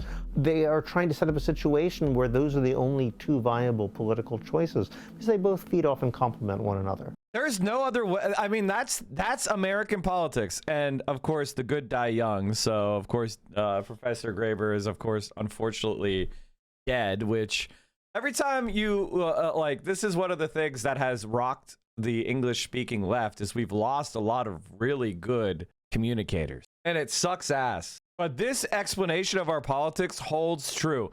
We have an extreme center, and right now they're not endorsing Graham Plattner. They're claiming it's because of the tattoo.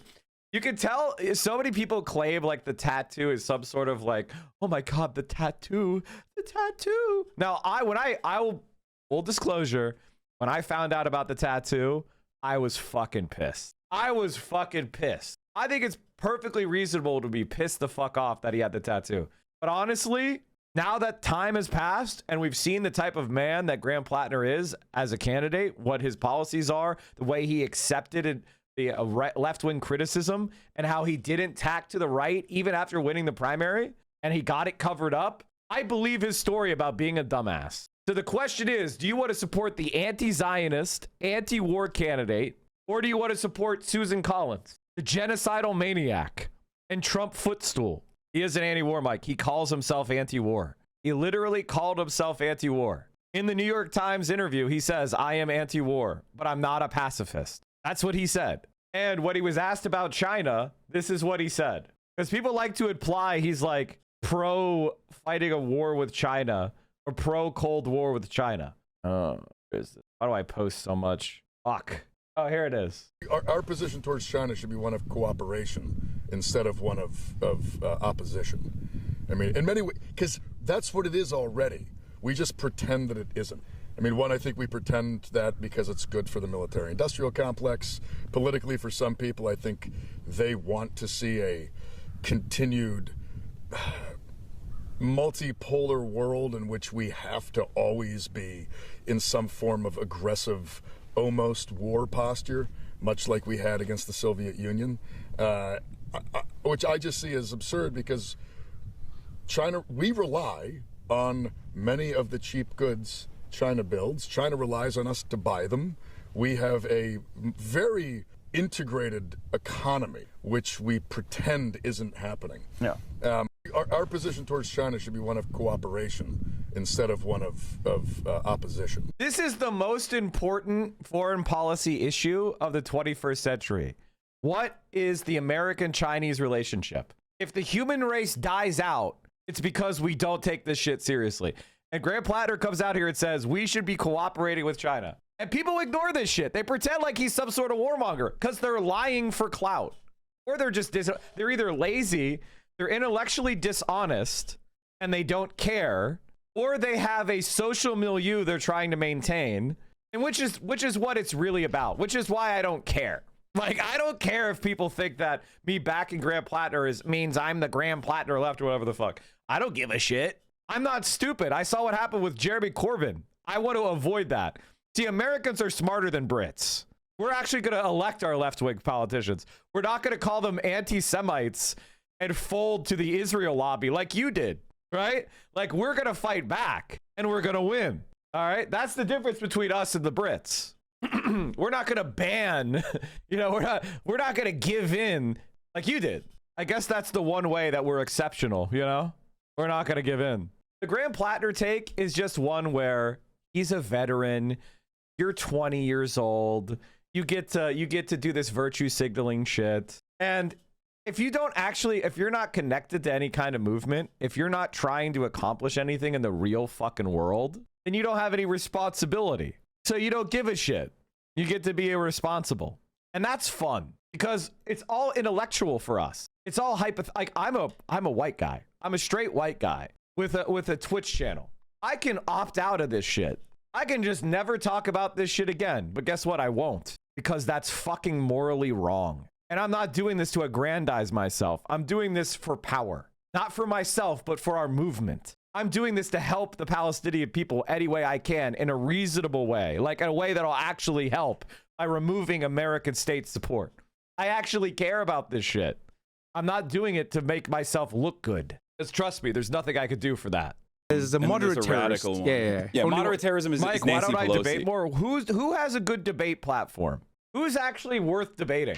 You know what I mean? Like, who's actually got a platform that's worth debating in? I watched the Tabernacle Plattner shit. It's just repeating the same platitudes again and kind of smug sneering. There's really no arguments. He doesn't actually address the arguments I made about the Anti-Apartheid Act. He doesn't address the arguments I made about the way the Zionist project is actually funded. There's a reason why they spend billions of dollars in our politics, because we've given them $350 billion from the American state. There's no attempt to like reckon with the arguments of the Israel lobby. There's no attempt to see like why this strategy worked and how it worked against South Africa. It's just like, this guy's a veteran. Veterans are bad. Blackwater's bad. Therefore, Graham Plattner's bad. End of brain. There's no like, hey, Graham Plattner represents the anti-Zionist movement. Graham Plattner has a troubled biography, stuff that I don't like. But what is he actually advocating for policy-wise? And what would the consequences be of those? What would be the outcomes of American politics if an anti-Zionist beats Susan Collins in a swing state? How will that redound to American politics? How will that affect Israel? There's no attempt to like address that shit, right? It's just performative, like moralizing. He's bad because he's a vet, and vets are bad because vets did the empire and he willingly went over there, and that makes him a bad guy, and that makes him like a Nazi. It's lib shit. It's not like a study of history. Do you know how many compromised evil imperialists became Soviet revolutionaries and Chinese revolutionaries? You know the crimes that were committed by some of these people that switched sides? You know the crimes that were committed by our side to win those revolutions? I think it's because I'm actually not a baby. And so, like, that's why I don't respect their position. Like, because it's all posturing. It's upper middle class white posturing, where it's like, you know, it's very low class to join the military, right? Like, there's that, you know what I'm reminded of? This is very cringe, but you know the scene in The Next Generation when they find that satellite that has a bunch of frozen people from the 20th century, and one of them is a capitalist. And the capitalist is like whining because he can't talk to his stockbroker and his lawyer. And they're in the fucking neutral zone fighting the Romulans. And Jean-Luc Picard has to come into the like guest quarters and tell him to stop turning on the fucking comm panel. And he's like, I'm sorry, sir, but a military career was never considered upwardly mobile. That's what I hear from these people. Whenever they're like performatively denouncing veterans or whatever, I just hear upper middle class people hoity-toity with their pickies in the air going like, oh my God, I can't believe you come from veteran stock. Ew, I would never. And it's like, listen, I agree. I'm not telling you to join the military, but it is very much class aware. It's very like upper class. Oh my God, you would actually fight in the military? You fucking dope. And ultimately, you know, again, that's just working class people logic. It's just dumb Ameribrain. Only 7% of Americans disapprove of the military. And you could performatively denounce the 93%, or you could recognize that like, hey, maybe this kind of like cultural bubble we're in, this little microculture, this little micro environment is kind of too small to exercise political power. And maybe we need to like accept that performative denouncement is actually counterproductive for our movement.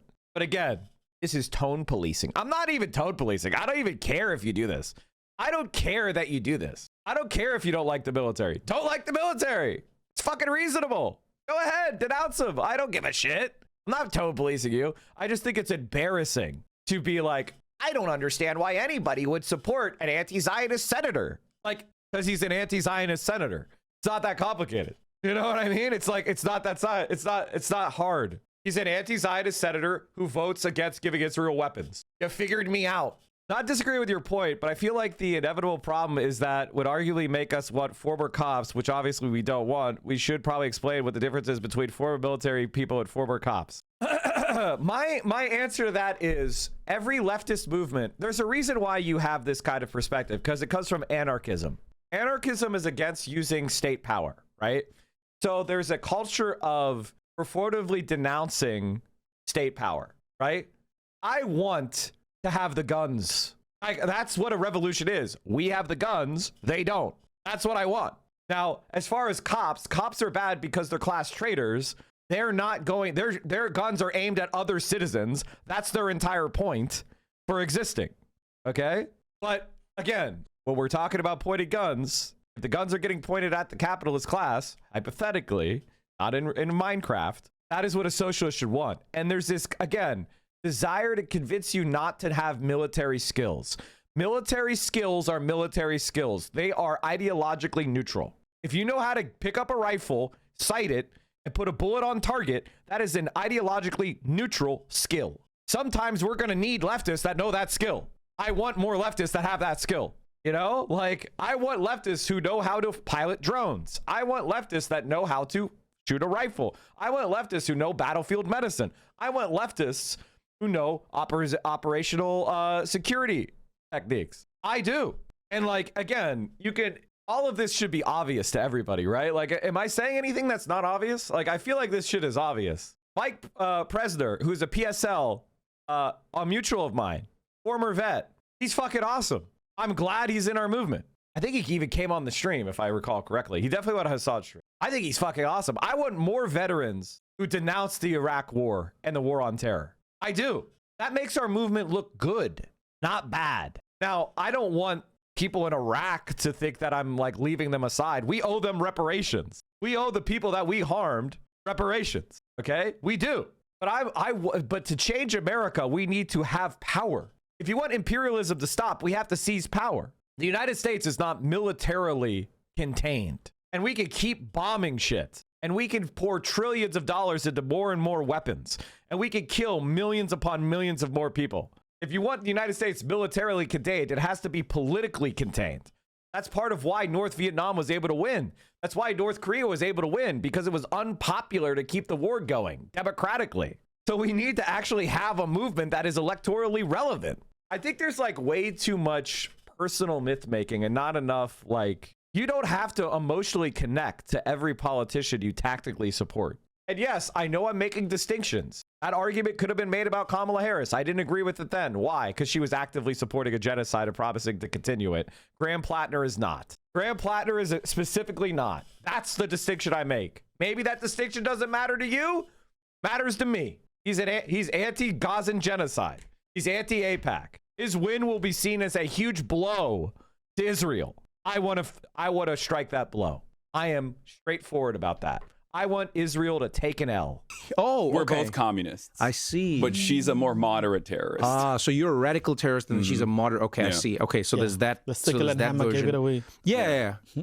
But like, where do you situate yourself in it, or do you even think you sit in one place? Because I'll tell you why I asked this question. I've learned from myself personally in life, depending on who I meet, they have a very different starting point as to where to position me. Does that make sense? Yeah. So I want to know if you position yourself in one place, or if you're just a human being navigating. Like, how do you position yourself? I'm just a normal guy. So from my perspective, I just see myself as a regular dude who has a lot of strong. My God. You know, like, obviously it's cringe to say that you're a professional revolutionary or a knowing vanguard or whatever the fuck. Like, obviously, but like, I'm just a regular guy too. Opinions and isn't afraid I'm a regular guy. to talk about those opinions. And I know that sounds almost like a political answer, but it's just true. I don't think of myself as like a famous person. I don't think of myself as like a dangerous radical, obviously. I just want what's best, what I think is best for a society. Huh. And that's it. But you are famous now. I guess. No, not you guess. Come on, Hassan. I mean, come on, Hassan. Don't be humble here with us. Hassan is number one on the call sheet and fighting it. No, just serve the other people first. Oh, come No, whether you like it or not, like, because you have been thrust into a spotlight where people listen to what you're saying, people look to you. I would even argue that you have the ability to shift and move people's votes and opinions in the country now. Apparently, don't talk about that too much though, because everybody gets mad at me when people start addressing that. Wait, really? Liberals get mad at me about that exact influence that they think I wield. I don't think I'm like a kingmaker per se, the way that it's been presented. Yeah. I do have some influence, certainly. And I think it's mostly within the activist base of the party. Yeah. The door knockers, the community organizers, the labor union organizers, rank and filers, and whatnot. Okay. So we do have the capacity to offer a lot of help to candidates that align with us. And I think that's very frustrating for obviously the Republicans who think we're dangerous terrorists, but certainly even for some centrists in the Democratic Party as well. Because you should go on Zach Polanski, Bold Politics. Would you like to connect with him? I mean, if he wants, I mean, I would. If they think it'll help, if they think it'll help. I'm not British, so like you know what I mean? Actually, my grandfather was born in Scotland. He is a British citizen. Can I get British visa because of that? I'm half German and half Scottish. I've told this before. I think there's a right to return if you're Scottish, right? I think there is a right to return if you're Scottish. Damn it! There is. I'm moving to Sterling. You must show that you have a grandparent born in one of the following circumstances. In the UK, the Channel Islands, or the Isle of Man, before 31 March 1922 in what is now Ireland. That's a little sussy. You cannot claim UK ancestry through step-parents. Grandparent. Oh, poggers! Poggers! Time to vote for Zach! I could do all these things. Moving to Scotland! Is it just working, though? Oh, no, I'm not a Commonwealth citizen. Damn it. Do I have anyone from Canada? Yes. Listen to this, chat. My grandfather, he was Scottish. He moved to Pennsylvania. Then when World War II started, he went up to Canada in 1939 and he joined the Canadian Royal Air Force. So maybe technically I could use that to get some sort of Canadian status, and then I could rap back and get some sort of like, oh. Did your grand serve in the UK military? I think technically he did, because he was Scottish, but he went into the Canadian, and then they went over there, and he was in the Royal Air Force, and I think he got transferred over to the regular Royal. It's complicated. All I know is he got shot down in 1940 during the Battle for France. They lost that, by the way. And he was in a Stalag for 5 years. That's all I know. Rescued by the Russians. He got shot down doing anti-submarine warfare. They changed a lot of citizenship rules. If your grandparent was a Canadian, I wonder if he was Canadian or not. He came back to Pennsylvania after, and he got a pension for the Brits, I think. I'll have to look into this, chat. I will become British just for Zach. I'm getting attacked, obviously, my entire life and my entire career by Republicans, neo-Nazis, the far right, and everything else. Yeah. But I would say that in these last couple of years, I've also started getting a lot of ire from Democrats. He was in a Stalag for 5 years? Yeah. What do you think happened to those motherfuckers? Moderate Democrats, corporate-backed Democrats, neoliberals in general, like the Third Way, and all of these other institutions, like lobbyist groups that want the... Oh, and he got shot up, too. My grandfather was shot the fuck up when he got shot down. They hit him. He shot like part of his face off. It had to be sewn back on. He didn't die. That's why I'm here. He came back to America and had 11 kids. That's why I'm here. He was very anti-Nazi. You know, while America was chilling, he was already captured. So in the Western Pennsylvania newspapers, he was like the local boys that are in World War II while we were all chilling.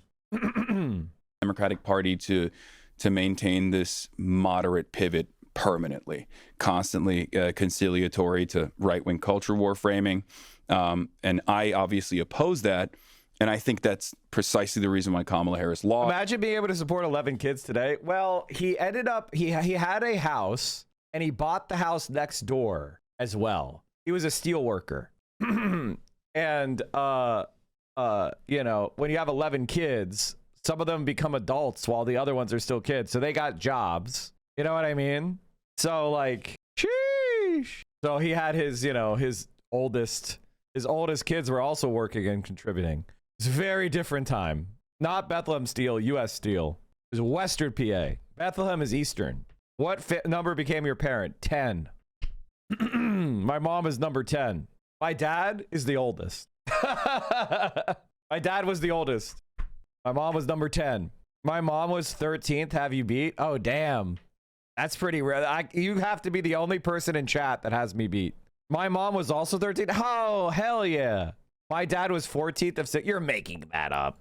That's the reason why Hillary Clinton lost to Donald Trump now twice. And I want to change that. But these lobbyists don't want to change that because that's where their bread is buttered. And they get very pissed off. You say your whole... AOC defeats Newsom in head-to-head poll.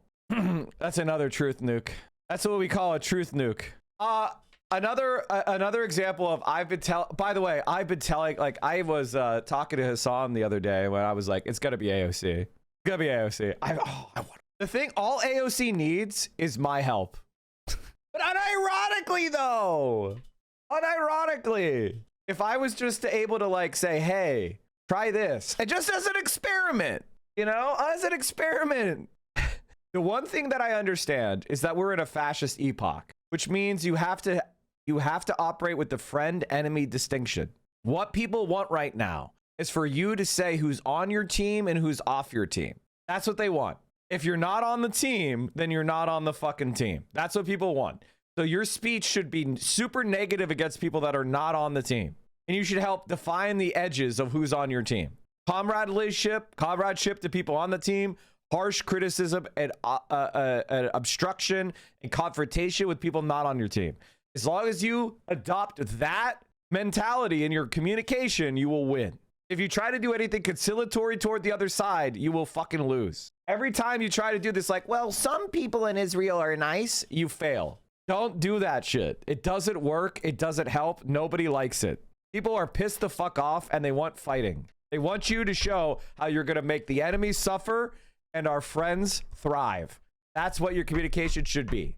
I'm sorry, but that's the world we live in now. And I think for some elder millennials, they hesitate. They hesitate to live that way. You know what I just realized, chat? We're 4.5 hours into the stream and I forgot to show. God damn it! I promise I forgot to show.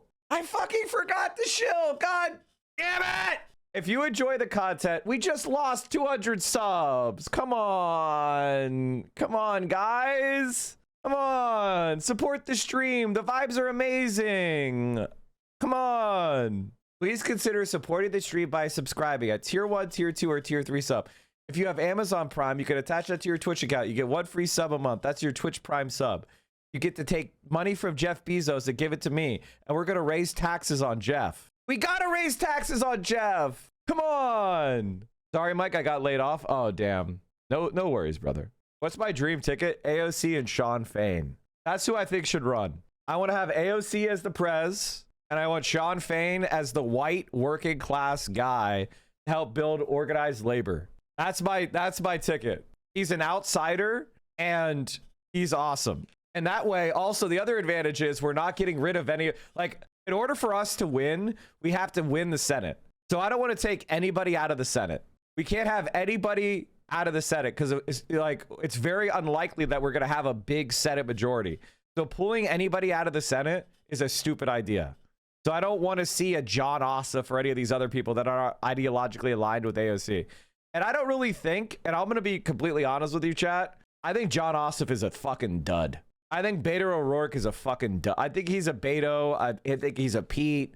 I think he appeals to upper class Democrats. I don't think he appeals to regular fucking people. Sean would only be 67 in 2036. Am I cooking or am I cooking? He could be president next. Fuck, I think my sub ran out today. It did! That's why you all need to subscribe. Thank you, Slurgo, for the 5. Anonymous Gifter, thank you for the 5. M. Gauntlet, thank you for the 5. Silent Loggy, thank you for the 5. Socialism or Barbarism, thank you for the 5. Or Muzzy, thank you for the 5. Guys, gals, non-binary pals, remember, every time you gift subs to this community, you are pushing me higher than Asmongold. You are pushing me higher than the H3H3 podcast. We have more subscribers than the H3H3 podcast, and they get so fucking mad about it. Chaotic, thank you for the 20, Bob. Let's go. Let's fucking go. We're cooking. Ossoff needs to hold down Georgia. Exactly. Keep him in Georgia, I say. Keep him down there in Georgia. And convince him to... Can somebody convince John Ossoff to co-sponsor raising the minimum wage? You know, like, I promise to do one nice tweet about John Ossoff if he actually sponsors raising the minimum wage. Because right now he doesn't want to raise the minimum wage. So I'm wondering, like, why doesn't John Ossoff want to raise the minimum wage? Is there a reason why John Ossoff doesn't want to raise the minimum wage? Update the sub count? I will when it goes up.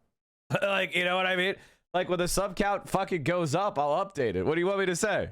Okay, there. It went up a little bit. And, like, listen, he doesn't support Medicare for all. He doesn't support college for all. He doesn't support raising the minimum wage. I mean, Slotkin supports raising the minimum wage. Like, come on, man. You're to the right of Slotkin? Come on. He voted for the National Defense Authorization Act. Come on, man. He voted against cutting the Pentagon budget. He voted against blocking bombs to Israel. Like, come on, man. But he voted in favor of not selling them rifles. He voted for the Laken Riley Act or whatever the fuck this bill was. Come on, man. He voted for the crypto bill. Like, come on. John Ossoff, come on, man. He voted to overturn energy standards for water heaters. He voted against blocking military aid to Israel. He voted to overturn the crypto tax rule. He voted for Trump's labor secretary. He voted to make fentanyl a 10-year mandatory minimum prison sentence. He voted for Brooke Rollins for agricultural secretary. God damn, he voted for so many of Trump's appointments. Why does he suck so fucking much? Jesus Christ. I'll never understand the John Ossoff glaze. Midwestern Mom, Fedaheen, thank you for the gifted sub. Chaotic, thank you for the 20 bomb. Chat, we are dangerously close to level 10 on the hype train. I guess tomorrow we could do sussy, huh? Make the word Ossoff associated with being right-wing neoliberal scum. I mean, I personally don't like John Ossoff, but he is running for re-election. So, I mean, as much as I want to, you know, shit on him, I don't want him to lose to a Republican. Gonzen, thank you for the 5 tier 1s. Ijig, thank you for the prime. Life and your whole career, but take us back. What brings you to this point? Like, we meet you at this moment in your life, but like, how does Man, Hassan has so much fucking motion, dude. Can we just stop for a second and say, like, holy shit, he's got so much motion. And by the way, it's about his ideas, man. God, that's so cool, dude. I'm so, like, happy. Hassan Piker come to be? Like, where were you born? How were you raised? I was born in America. No, I'm not saying it like a border agent. I'm saying like, to me, I'm saying like a life story. You're so defensive about it. I got scared. This man is like, I'm like, where were you born? I was born here. I'm born in America. Still lingers. I don't know if you heard, but the federal government's coming after me. We actually need to talk about that. Yeah, but no. So I need to say it. I was born here. I'm an American citizen. I could run for president. I would never do that though. So don't get scared. Oh man. You know what's funny about this is I do find it hilarious that over the years, in a good way, I'm not saying this in a bad way at all, but over the years, the border agents at American airports and ports have become increasingly immigrants. Yeah, oh yeah. So it's interesting to be at the border, interviewed by an immigrant who's now, I'm assuming, an American citizen. It's an amazing experience. I mean, are you surprised? It's their way of adopting whiteness, right? Like, you protect yourself from being targeted by becoming the enforcer. It's Irish shit. It's what the Irish did when they all became cops, right? If you want to distance yourself from other marginalized groups, you become the cudgel for the oppressors, just like Irish cops. For an immigrant. Yeah, but it's also interesting. They get it. Yeah, but it's also interesting when it feels like they're more likely to kick you out. Yeah. No. Never had that feeling. You've never had that feeling. Never. That's crazy. No. In fact, I feel like it's a. Oh, it's give like, him hell. I have a 9-hour shift, but you, on the other hand, that's 30 beautiful. Days, no, I like that. Time. I like that. I've never felt that way. You have an unbelievably positive outlook. Yeah, but he's a positive guy. That I think is borderline naivete and maybe even dangerous. You know how many times I've gotten through with that attitude? That's crazy. My Spanish is great at the border. What are you talking about? I have the control. I have the exact opposite experience. Really? That's crazy. Where I'm like, oh fuck, here we go. Every time I have to deal with Customs and Border Patrol. I mean, I've been detained by Customs and Border Patrol. Have you been flagged? As well. Yes. Both when I'm flying in, because they do the triple S or whatever. I've got the triple S. Yeah. What's the triple S? Yo, so random fellow triple S. Random security. So on your boarding pass, it'll have a triple S, which means you need to get secondary screening. I have flown a lot in my life. My carbon footprint, chat, terrible, which is why you should subscribe at tier 1, tier 2, or tier 3 sub. I need more money so I can burn it into carbon and destroy the planet's atmosphere. Help Mike destroy the planet by subscribing. Actually, 4 S's. Secondary screening selection. Yeah, 4. Wait, they put you to the side? Yeah. And but they don't tell you. So you get to the window. Okay, so I'll explain. Yeah. You have your ticket for your flights, right? Yes. If you have it on your phone, it just tells you, no, you can't check in. Doesn't tell you. It's just like you just need to speak to somebody when you get to the airport. Just speak to somebody. You're like, why? I want to check in. They're like, just relax. You checked in, but we won't give you your boarding pass. Just talk to someone. You get to the airport. Mm-hmm. When you get to the desk, they ask for your passport. They ask for everything. They then print your boarding pass. They say nothing to you. And then on your boarding pass, underneath like a bunch of random, you know, all the stuff, ticket number, boarding time, all of that. I think there's also some bullshit numbers there that don't mean anything. There's just 4 S's. Jaeger Larson, thank you for the 5. Yeah. Random security clearance. Yeah, it just goes SSSS. super secret security search. Is that what it is? I don't think so. Oh, but that would be good. That would be good. Yeah. And then what happens is you move through the airport. Yeah.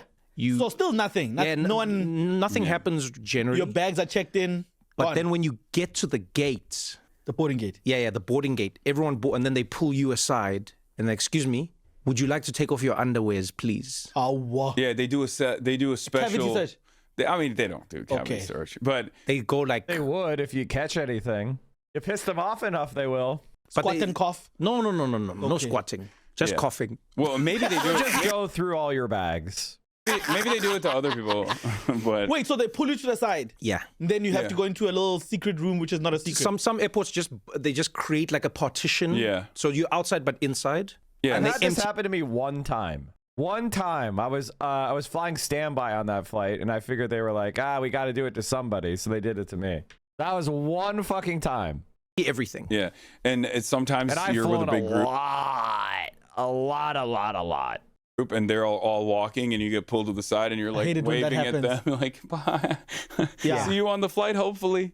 And that's usually when you're on foreign soil coming back into the United States of America. Because they have like double, triple TSA basically when you're an American citizen, I guess, coming back. But I got detained at O'Hare Airport by Customs and Border Patrol on my way back from France.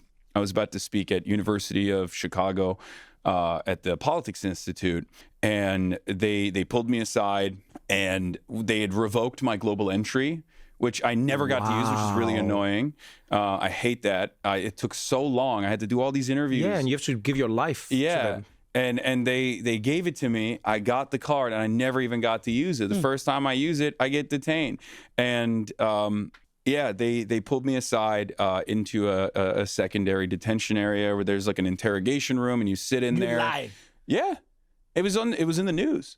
Yeah, it was. They did this secondary detention and then interrogation where they asked me like, "What are your thoughts on Israel? What are your thoughts on Donald Trump? Have you ever been in contact with like anyone from Hamas, Hezbollah, Ansar Allah movement, like the Houthis, all this stuff?" When you're sitting there in that moment, was there a part of you that just goes like, just say nice things about Donald Trump? No, I mean, not even a little bit. Well, there were. Here's what I did. When they kept asking me about Hamas, what my thoughts are, I just kept repeating, Hamas is designated as a terrorist organization by the State Department. Oh my God. This is the Overton window, bro. Yo, he's talking about Hamas, Trevor Noah, dude. This is so fucking great. This is so fucking great. We're obviously not going to get through this today, chat. Maybe we'll watch it tomorrow. But like, holy shit. I'm just like, I'm happy. I feel like, I don't know. It's like seeing the hawk soar high out of the nest, and you're just like, he's leaving Twitch. He's leaving Twitch. He's got Trevor Noah positive interviews, and this is before we've won anything. Do you guys understand how much the vibes are going to shift in the rest of the summer into the fall, and it becomes very clear that the left is going to take power? And there's going to be a mega backlash to Trumpism, and all the capitalists are going to start fleeing Trump because he'll be a fucking lame duck. You think woke 1 was bad? We need to make sure we channel it into the correct woke 2. Okay? We need to have advanced woke 2. And Shay Osei, he made like one of the best posts I've ever seen.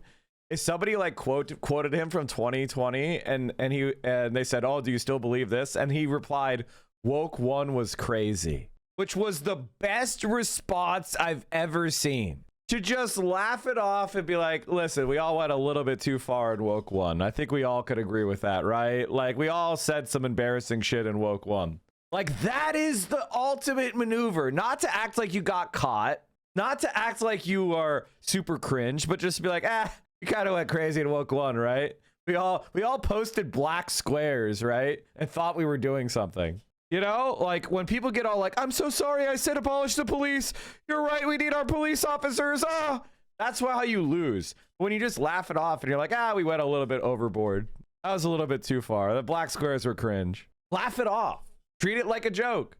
It was the best response. He's got so much motion, dude. Just kept repeating that line over and over again. It's a fact. It's just a fact. Yeah. It's not. Oh my God. A brand new poll out of Michigan. This is why electoral politics is so fun, dude. How do you not have fun with this? Our number is bigger than their number. It's so much fun when your number is bigger than their number. El Abdul has taken a 30-22-16 lead. Oh, yeah, baby. Another truth nuke. Mike, my girlfriend tells me it's not the size that matters. I mean, ultimately, the only question is do you get there? Did you get there? That's the question, right? As long as you get there, you made it, okay? I don't need you to, get there by 8 inches. If you get there by the skin of your teeth, you got there. And that's the goal. Did you arrive? Now, obviously, the bigger the lead, the better, right? Like, you know what I mean? Like, I'm not saying I'll turn down a big win, right? And I'm sure your girlfriend wouldn't turn down a big one either. But the more important thing is getting there, okay? It's getting there. I'm a numbers guy. God, there's so much good I'm in such a good mood. I might actually look at ban appeals. After this stream, I might look at ban appeals. Or I might not. I haven't looked at them for like 2 years. Or 6 months, something like that. If you get banned, you're pretty fucked. I don't really unban. I don't really unban people. Getting banned is pretty bad. If you want to yell at a dumb racist chatter at some point today, feel free to check the logs of James Waite. James is not racist. James Waite is he's a legendary chatter. James is not a racist. He's just a positing. I haven't even looked at them, but I'm sure he's positing the argument, which, by the way, I am sympathetic to, that we shouldn't be sitting here overly concerned about Western American Zionist feelings over the victims of a genocide. Obviously correct. And I don't think, personally, that we should be spending a lot of our time policing the anti-Zionist movement for anti-Semitism, right? I don't think that's a good use of our time. Right? In general, on the left, I don't see it. It doesn't really exist, and it's not tolerated. And pretending that it's some big problem on the left is a joke, and it's bullshit. That being said, if somebody starts saying Zog, they need to get checked, all right? Like, and it undermines us when we say there's not as anti-Semitism problem on the left when you start saying dumbass shit like that. Like, if I was being sued by a Zionist, I wouldn't want on my, fundraising stream to have a bunch of people come on there and have an argument about Zog. I think that would be a bad look for me. Like, I think FD Signifier is right about that. All right, chat. I am going to pop off. Thank you so much for hanging out with me today. I'm going to send you guys over to Casey Tron. Keep your prayers up and your thoughts for the medical family medical situation. Everything seems to be trending in the good direction. We've gotten out of the woods, knock on wood, but keep the good vibes up. Do an S-fan for us if you can. And you can stop spamming. That will likely never happen. What won't happen? Can you tell Hassan that his PBD impression is terrible? I don't think it's terrible. I just don't think it's amazing. Anyway, chat, make sure you check out the Reaction Podcast, our newest episode with Matt Lieb. And of course, there's my Discord. Here's all my links. Follow me on everything. Solidarity forever. Free Palestine. Socialism will win. I'll see you tomorrow. Thanks for all the support. Bye.